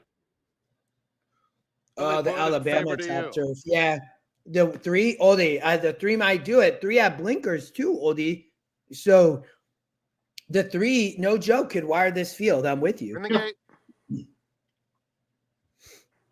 And they're off. Didn't break well. Probably still get the lead, Jungle though. Piece is out quickly. nope. Lilliput on the outside has some speed. Now, here comes horseback. It wasn't quick out of the gate, but she's very fast now. And Entressa crosses the dirt in front. You got to let the Opening 3 up a go. length now on Parle in second. They're followed by Jungle Piece, who's already 4 lengths off the lead. Then it's McKechnie racing on the inside of Marula. That pair followed by Favor to You, Kitty Marin second to last, and Lilliput is last. Past the half-mile pole, and it's Entressa scampering clear to lead it by 4 lengths. Jungle Piece races in second. Down at the rail, it's McKechnie, a joint third, passed now by Favor to You, who's a clear-cut third at this stage. Then Parle and Marula side by side, 2 lengths back to Kitty Marin and Lilliput. They pass the quarter pole and come for home, and it's Entressa cruising along with a 3-length lead. Jungle Piece angles out to try to get closer to Entressa at the furlong pole, and a length back to Favor to You in third. Coming to the 16th pole, Entressa, Jungle Piece alongside. Jungle Piece takes the lead close to home. Favor to You running on well. It will be Jungle Piece. That's 3 for Umberto Rispoli. Favor to You second. Entressa was third, then Kitty Marin. Wow, that 8 looked tough. That wasn't too surprising. That was first time in the U.S. We didn't get a chance to talk about that race, but it was working well. There's a couple of work notes on that horse, too. Yeah, I think it was top. Was D'Amato, wasn't it? Yeah. But that horse was working really well. All right, Oldie, we got Number 8, 23 Jungle Piece minutes was first, to 9 Favor to You the second, 1 last Entressa fairgrounds. third, and 6 Kitty Marin fourth. You want to dare to go back to Delta? I mean, we could watch the Delta race. I don't need to put any money or suggest a bet there. That race just looked like a grab bag. Maybe the 1, if I had the long shot there, maybe. Well, if you're going to go anywhere, that would be where it would be. You do have those two batches, right? Yeah, I don't need those stinking batches. They're both 24%, 31%, but they're going to dual on the front end, Mm-hmm. potentially. Yeah, and then you do have Turfway coming up here in 9 minutes, bridge the gap to the last at Fairgrounds. Yep.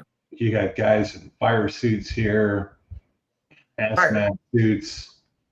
I don't know what they're wearing. The music is off. I can turn it on. ExpressBet still hasn't updated. Jockey is off number 8, Town Branch behind the gate. Jockey is off the horse at Delta.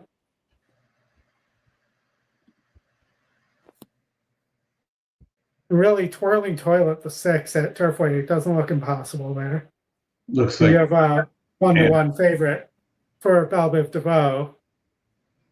And Town Branch goes in. 2 more below. Mike's Yeah, Turfway. 2 more bullets into the last at the fairground contest. Brad is out.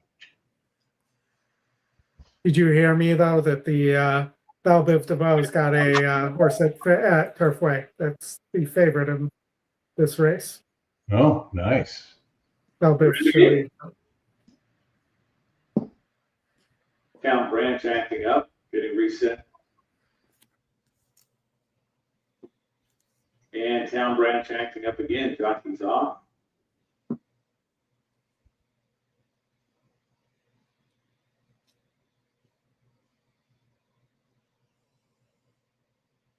Now getting back in the saddle, reset. I'm back in the saddle. Are you trying to sing? And they're It was kind of a half-assed effort. heavyweight fast was Town Branch. You know that's not. The early lead, moving up to take over second with Lolo's laughter. Right beside that one is William Gustavo and Kinfolk is right down the rail and close fourth. Break of 3 lengths then, back to G Storm, who's saving ground around the first turn. It's another 4 or 5 lengths back to Alligator Crawl. That one's followed here by Playmaster as they're well strung out. Well, like when horses run when it's this wet, do they wear like dock shoes? They're onto the backstretch. Town Branch shows the way, the advantage of length and a half. Kinfolk, Or do they put coats over the Gustavo to the outside of the clear third. From there, Lolo's Laughter races fourth. Town Branch, though, opening up a lead now. Town Branch by 4, nearly 5 lengths. William Gustavo moves into second. Kinfolk is brought back third. Lolo's Laughter races fourth. Moving up from the back is Alligator Crawl. That one just went past G Storm. They're turning for home. Town Branch is in front by 6 lengths. Battling for second, Kinfolk of William Gustavo. The outside is Alligator Crawl. Behind that was Lolo's. The horse went really fast for this level. They come to the short stretch of Delta down. Probably it's just too good. Julio Barrera have a big lead just Challengers. that track. It is Town Branch running away with this one. It's all Town Branch and our pick of destiny to win race number 4 tonight. Going to be tight for second here. It looked like Kinfolk, but Playmaster was right in the photo. Could be either of them. Alligator Crawl was fourth.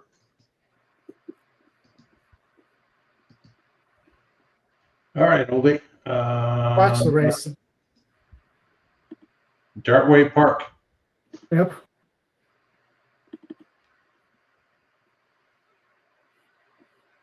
We've had 2 favorites in a row here. Cherie DeVoe has got the favorite here. 6-1 morning line now, 6-5. It doesn't win the race.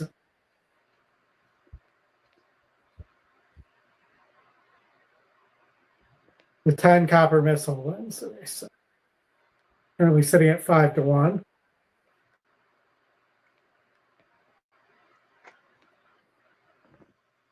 Definitely a step up for Cherie's horse here.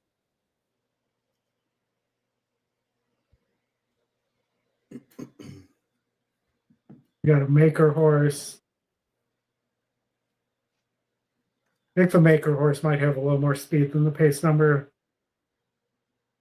indicates.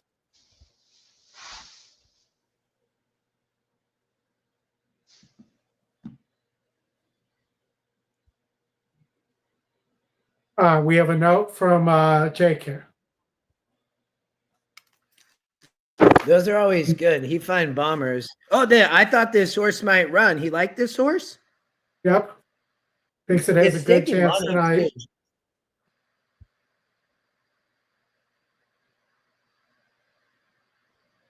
too. The 5-horse working well too, Oldie. It looks pretty good for this level.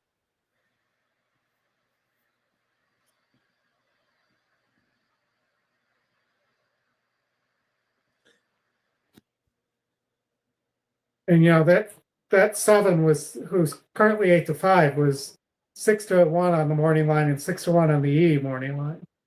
So there's definitely should be value to be had elsewhere. Yeah, I agree. I mean, whether it's the 10, the 5, the 2, the 6.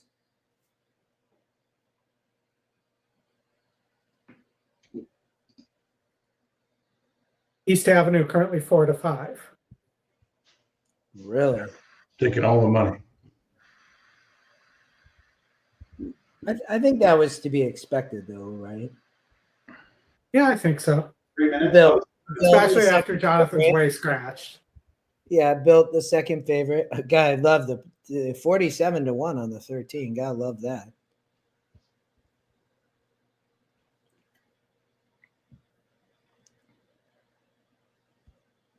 Whirling Toilet, he's 6. Toilet. Sorry, I thought it said toilet.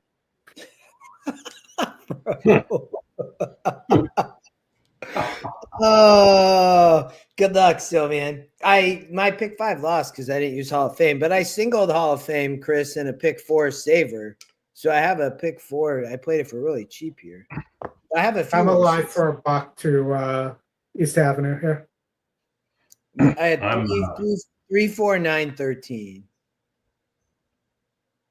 I'm out. Wow. USA favored in the Four Nations tonight. I'm assuming that line is like super close. 110, 120. 110 Yeah. USA, 120 Canada. Yeah, that, I mean, when's that? I'm telling you, that kid from Chicago going to win the slam dunk contest. Yeah. I can't even remember his name, but he's actually a Chicago kid, not just on the Bulls. He's actually from Chicago. Oh, the really? Chicago area. I didn't know that. Yeah. Alan, I think the 3 have it. I used the 3 in my horizontals. I thought the 3 might have a shot. I don't have any slam dunk availability. Really? Nope. Really? I thought you were Mr. 360. Florida, we got one option. It's true. He was he was 5-1 the other day. Well, say what you want about Illinois. The one thing we have is every sports book app that exists pretty much. Yeah. Because the way the law was set up was the physical casinos got a 9-month head start on everybody else, then anybody else could apply online only. I don't know. It's like messed up. It's really coming down hard. Messed up? About these 4 individuals on the apron. Big shout out to them braving the elements. It starts pretty soon at 5. Brave individuals. All right, here's Copper Missile, the last one, a little bit pick 4 to. And there they go. Slow start, game point. Golden Town wins the start. Roussette's going to show a little bit of pace from his inside. Also up close is Twirling Toilette with Fritz Witt from the far outside. Roussette's going to pick up the pace. Roussette has the lead. And right there is Twirling Toilette. Golden Town on the stretch out up close inside of Fritz Witt. Sweet Talking Bourbon has the 5th position. Then Junior's Gift. Copper Missile is 3rd last. Thunderian is 2nd last at Game Point after that slow start. It's the last of all. So Twirling Toilette has the lead at the 5/8, almost a half a length to the inside is Brusette. Brinswood is 3rd with Golden Town to the inside. Almost 4 lengths to Sweet Talking Bourbon with Junior's Gift, 2 clear of Copper Missile. After that, Thunderian at Game Point is still at the back. Brusette and Twirling Toilette are 1-2, and Golden Town's inching a little closer up the inside. Brinswood has the 4th spot. Bourbon is 7 lengths off the lead, past the 3/8. Another 2 lengths to Junior's Gift. Copper Missile's under a drive. We go to Thunderian at Game Point. Brusette's the one to come again. Golden Town makes a move into 2nd. Here comes Sweet Talking Bourbon. Horse. Brusette has the lead. Stop me. Golden Town are trying to come and get him. Brusette goes. Look at that. Who's the one on the outside? With the white sock. Brusette chased home. Right there is Sweet Talking Bourbon. Copper Missile. Brusette along the inside. Where's the 5? 1 at 11-1. Copper Missile and Game Point. The money bag. Yeah. 11-1 up center, Brusette. All right, we got 10 minutes to Sweet Talking the Risen Star here. down to runs at him. It will be the one Brusette hanging on 3 parts of a lane. Sweet Talking Bourbon right there with Copper Missile at Game Point. 139 and 66 100ths the final time.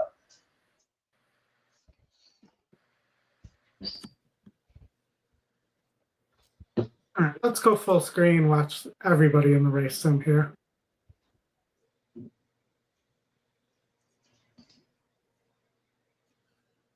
And then maybe I'll have you talk about your 13 a little bit, Justin.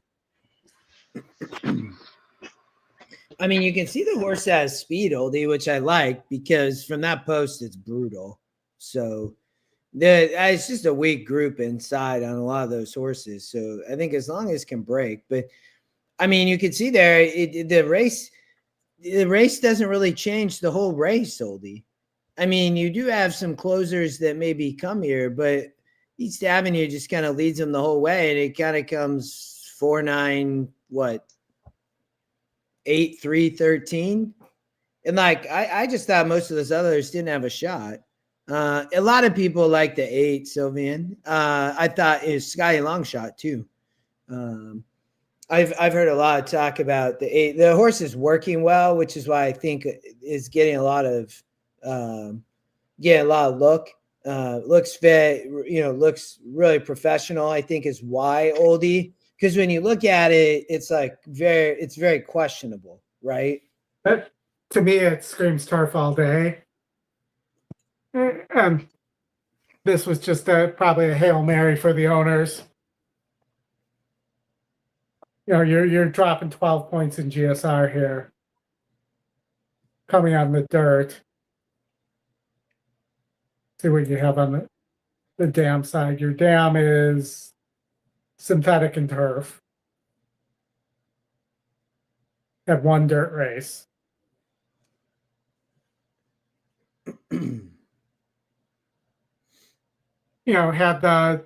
Ran in the Iroquois and really didn't run all that well. But at 34-1, that's the risk priced in. I mean, the 7 was a Chad Brown private purchase. That's a Resolute Racing horse, I believe, Oldie. Yeah. I mean, this is out of most of the horses in this race, because the morning line angle, Oldie, I thought had interest because, John Stewart must have bought this horse. I saw him post about it. And I mean, those were 2 impressive efforts. The GSR is not great. Right. But I wouldn't be surprised if he runs a good race, the 7, to hit the try or the super. and you're getting really good value because the E morning line at 9-2 only is 16-1 currently. So I think will be pretty overlooked. I would say. I didn't think that the 7 could win. Well, and Chronico is the sire of Medina Spirit as well. So, even though the GSR is not great, that's probably from the dam side here. And yeah, so the horse has run really well sprinting. Maybe wants the extra distance and didn't like the 1-turn mile in the Mucho Macho Man, but also the run style being that far back at Gulfstream going 1 turn is not always a great option either.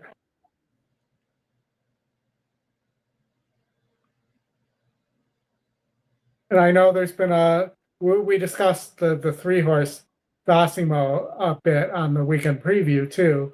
But one other thing I've heard about this horse is that it's very one-paced. Oh.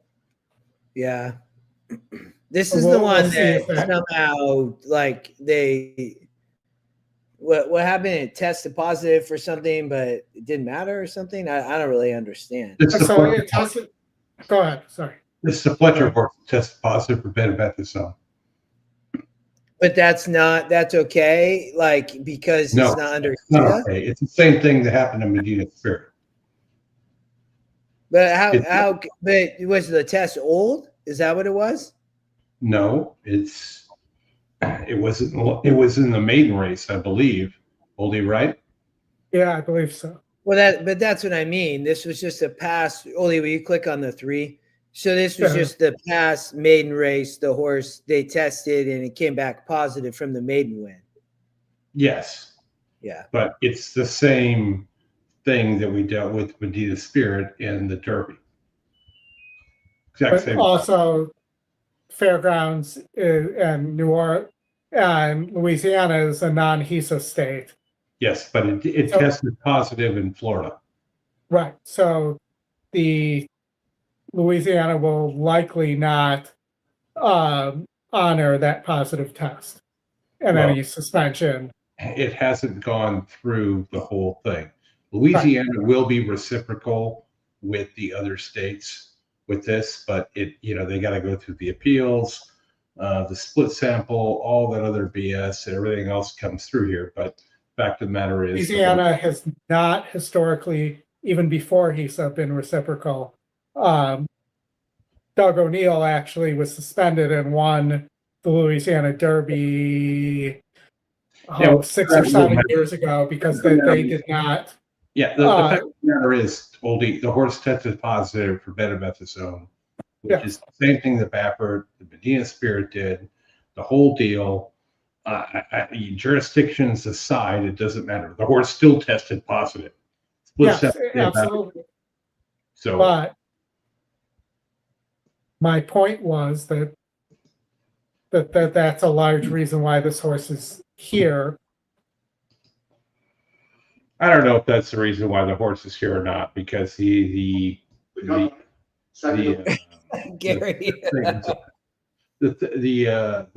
positive was just announced in the last week, so they would have to have known before that.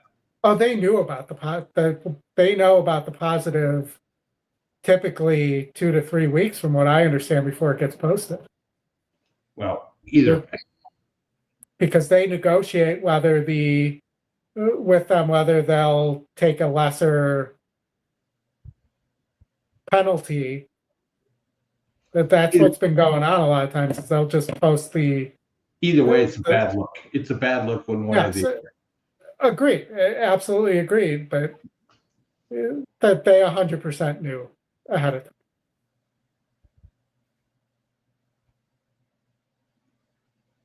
I mean, you had a tennis player today that took a 3 months suspension, testing positive for a steroid that his massage therapist used for a cut on his finger. And you're believing this story? I'm not believing this story, but I mean, there's things that are, you know, if you're a massage therapist and you want to get that to heal quicker, that's an easy way to do it. It's not like the amount that he tested for is like this much. It's not good for the sport. But again, you know, you look at these things and, you know, what they test for, and betamethasone is not a banned drug. It is just banned on race day. And you could have this much in you, and if you test positive for that, you're screwed. Right? But it should also be mentioned that before he said it was only banned in certain states on race day. It was. Yeah. I don't know if Pletcher is getting preferential treatment or not. What I do know is there's a lot of minutia with all these things and whatnot. When you're talking about regulated drugs not allowed on race day, that's a big difference than what you're dealing with in the quarter horse world, which is just shit that's just not allowed ever. Platter, I'll go a step further and say yes, because if you go back to the Forte positive in New York, they waited 8 months to announce that positive. They waited till after the Derby. They waited till after the Florida Derby, and it leaked out. So I'm going to say yes. And I'm also going to say the fact that it took 2 years to resolve the mind frame overage as well, at the same time the Forte thing was going on in Pennsylvania. That there are certain trainers and certain owners who do seem to get what seems like preferential treatment. I'm not going to say it is, but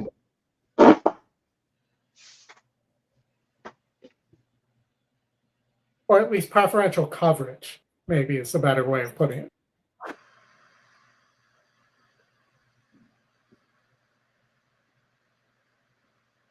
All right, last couple minutes for thoughts here, Justin. I don't know, I was watching on the track a little bit. You know, it's East Avenue just needs to break well, Oldie, and I think not dual. Good luck, Rodney. I hope you get Bossimo. I have Bossimo in my pick 4, Rodney. So I but 3 to 5 short for me, man. That's too short. Yeah, I think Bill can run a good race from out there. 3 to 1s, you know, is fairly short too. I mean, both of them are taking all the money. And you know, my long shot in magnitude number 13, I think can run a really big race here. I think the 8 can run a big race in the trifecta. So I'd probably be looking, you know, I think the 3, 8, 13, 4, 9, Oldie. You know, but I don't have a huge preference. I think as long as East Avenue and Built break well and they find a good spot early, like I do think those are the 2 horses to beat. So, you know, I think many of these others are question marks. So I was 497 here. So I'm going to stick with that. Yeah, and the 7 good value too. I agree with you there. Pick 3 is paying $5.55 for 50 cents. Yeah, but that's not surprising, right? I mean, especially fairgrounds, you can find these chalky sequences though and get 10 to 1, 15 to 1 that's 10 to 1 right there. 555. Yeah, I mean, that's 11 to 1. Well, the double creeped up to 2 to 1 too. Before the 2-4 did. Yeah. Yeah. All right, they're coming up to the gate here.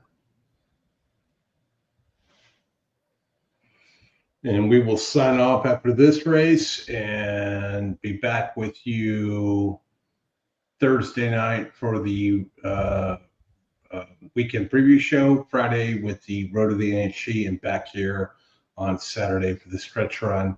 Don't sleep on the coaching classes. You can find those on EquinEdge.com. Scotty, Justin. Horses have reached the starting gate and is now post on the Easy Tipton Risen Star Stakes. All right, I got Mike, so let us play. In the last, I'm not going to tell you what it is. Jim But, also coming up. Massimo. he's swinging for the hedges. Tyler Good luck. Castillo, East Avenue. Loads at 3-5. The Risen Star Stakes favorite. East Avenue went it well. The starters crew still working with. Thanks for joining with everybody else. Hit the like button, hit the subscribe button. We do appreciate you guys joining. Helps out the channel a lot. 31-1 chance. 3-5 on East Avenue. Already in the gate. Bill Reside is going for grade 2 double. 3-5 on East Avenue. Wow, still taking all the money. Let's get it, Mike. I got your digits here. I'm rooting for you, buddy. Seattle Road, Septarian. Render Judgment loaded, Septarian. Now, Jelly Sarah. 3-5 East Avenue. Jelly Samurai's in. Now leaves 2 back. Lebon Giroux with Vamos. Ron Giroux. Maloney. One more magnitude. Ben Curtis won the new number here. The Maloney. It's grade 2. Thanks, Crypto. We appreciate that. Thanks, Scott. Thanks, Flatterer. Awesome. Appreciate you guys. Casey Tipton. Risen Star Stakes. At East Avenue. Dude, there you go, buddy. Back with the rail. There's magnitude. There you go. Charge. Clear them. That's magnitude. Go leads them into the clubhouse turn. East Avenue and to the inside, Massimo. They're second and third with Built. Running in fourth here as they round the first turn. American. I guess we're going to find out if that training on East Avenue was everything that people said it was cracked up to be. Then comes Seattle Road with on the outside Render Judgment. Vamos Carlitos is running in. Of course, they're showing the wrong horse on the lead in back to 12th. graphic. 23.42 seconds. There we So go. magnitude dictates the dozen. That's magnitude in front. In the meantime, Teller Gaffalione and East Avenue in the Godolphin Blue stay laser focused on magnitude for the front with a half-mile pole. To the inside is American Promise, Massimo, in between horses. And on the outside is Rendered Judgment. 13's going way too fast, though. Book of Gold and Giacoso is 6 lengths off this leader. Then Septarian with Seattle Road, Rendered Judgment, Vamos Carlitos, and further back in the field, Jolly Samurai remains 12th. The half-mile. East Avenue done. Seconds for magnitude. Coming toward the quarter pole as Bill. There's Bill. We're a big race. Come on, magnitude. Running a third one under pressure. They sprint for home past the quarter. Wire them. 3/4 and 1 10. Wire them. Wire. Wire. Bye-bye. 13. Magnitude. Blows up the board. 43-1. Justin. Boom! Yes! Magnitude. We run it all day. 43-1. And then Musco and American Promise. Ben Curtis, wire the field. Bye-bye. See them all. 43-1. Well done, buddy. That deserves another. When'd the race come? We closed out the show with 43-1. By like 12 lengths, too. Yeah. I think it came 13-9-1. Or I'm trying to see who's up on the rail. 13-9. No, the inside horse, 13-5-9, I think it was. Oh, the 5. I think Mike Sledder's going to get it done there, Oldie. I mean, Justin, he had 60 to win on the 13th. I know Nice. he did.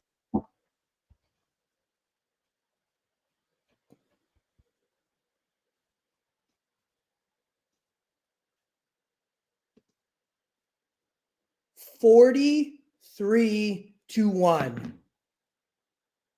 Way to go, Mike. That will get you up there for sure. Wow, we had an $18 double. I guess the 4 does need the lead, Alan.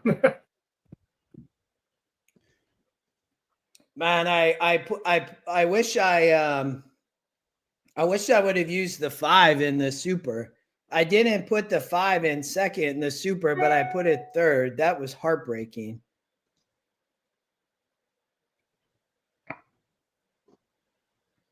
Wow. I mean, what can you, 40, Mike Soletta.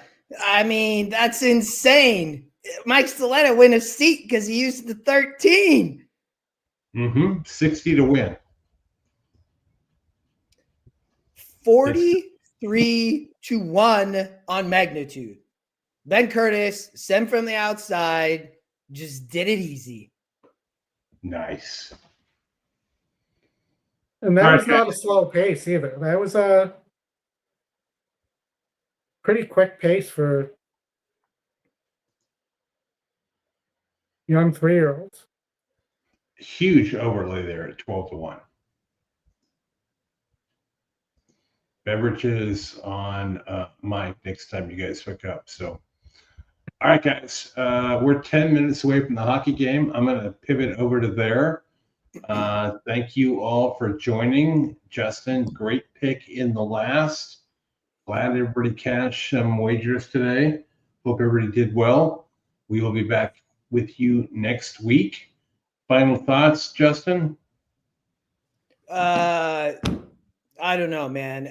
What a day. It was amazing. Magnitude caps it off. That was fun. We'll be back at Fairgrounds tomorrow if anybody want to. I'll do a video. We'll get picks out later, but that was fun. Oldie, it was fun. Chris, everybody in the chat, thanks for being here. That's great. I'm very happy for Mike Soletta. That's amazing. I love when that happened. That was amazing too. Yeah, Oldie? No, I appreciate that, Oldie. Oldie, final thoughts? As I said, congrats to Justin. I mean, amazing call there. And, you know, I don't think I need to say anything else other than that. I mean, just a tip of the cap and congratulations. That played good probably in the horizontals too. Thank you. Rob, it will. I agree. $1 exact to pay $1,300, I think it was. Wow. The 13, it paid $1,500 in the pick 5. It didn't pay very much because the chalk earlier, but you know, like if you how much of the 213 double did you have? I had 18 times. Awesome. What did it pay? I didn't even look yet. Let's see. I had the will pay. I almost had the super. If Built ran second, I had the super. 34.80 to 1. It paid 35 to 1. Yeah. I mean, that's not surprising coming out from good cheers. So, and then you have the win bet too, but that just shows you too the overlay there because the horse was 12 to 1 on the morning line. The double shows you there was an overlay that it was only 35 to 1. What? My dinner is beeping. I gotta run. The super, dude. The 10-cent super paid $5,400. If the 5, I had the 5 in third, not in second. Oh man, that hurts. Yeah. That's insane though. That super paid gigantic $88 to win. Justin, the pick 6 paid $24K. Yeah. Wow. All right. Thank you all for joining. We will see you next week. All right. Chat soon. All right. Good job. Thank you, everybody.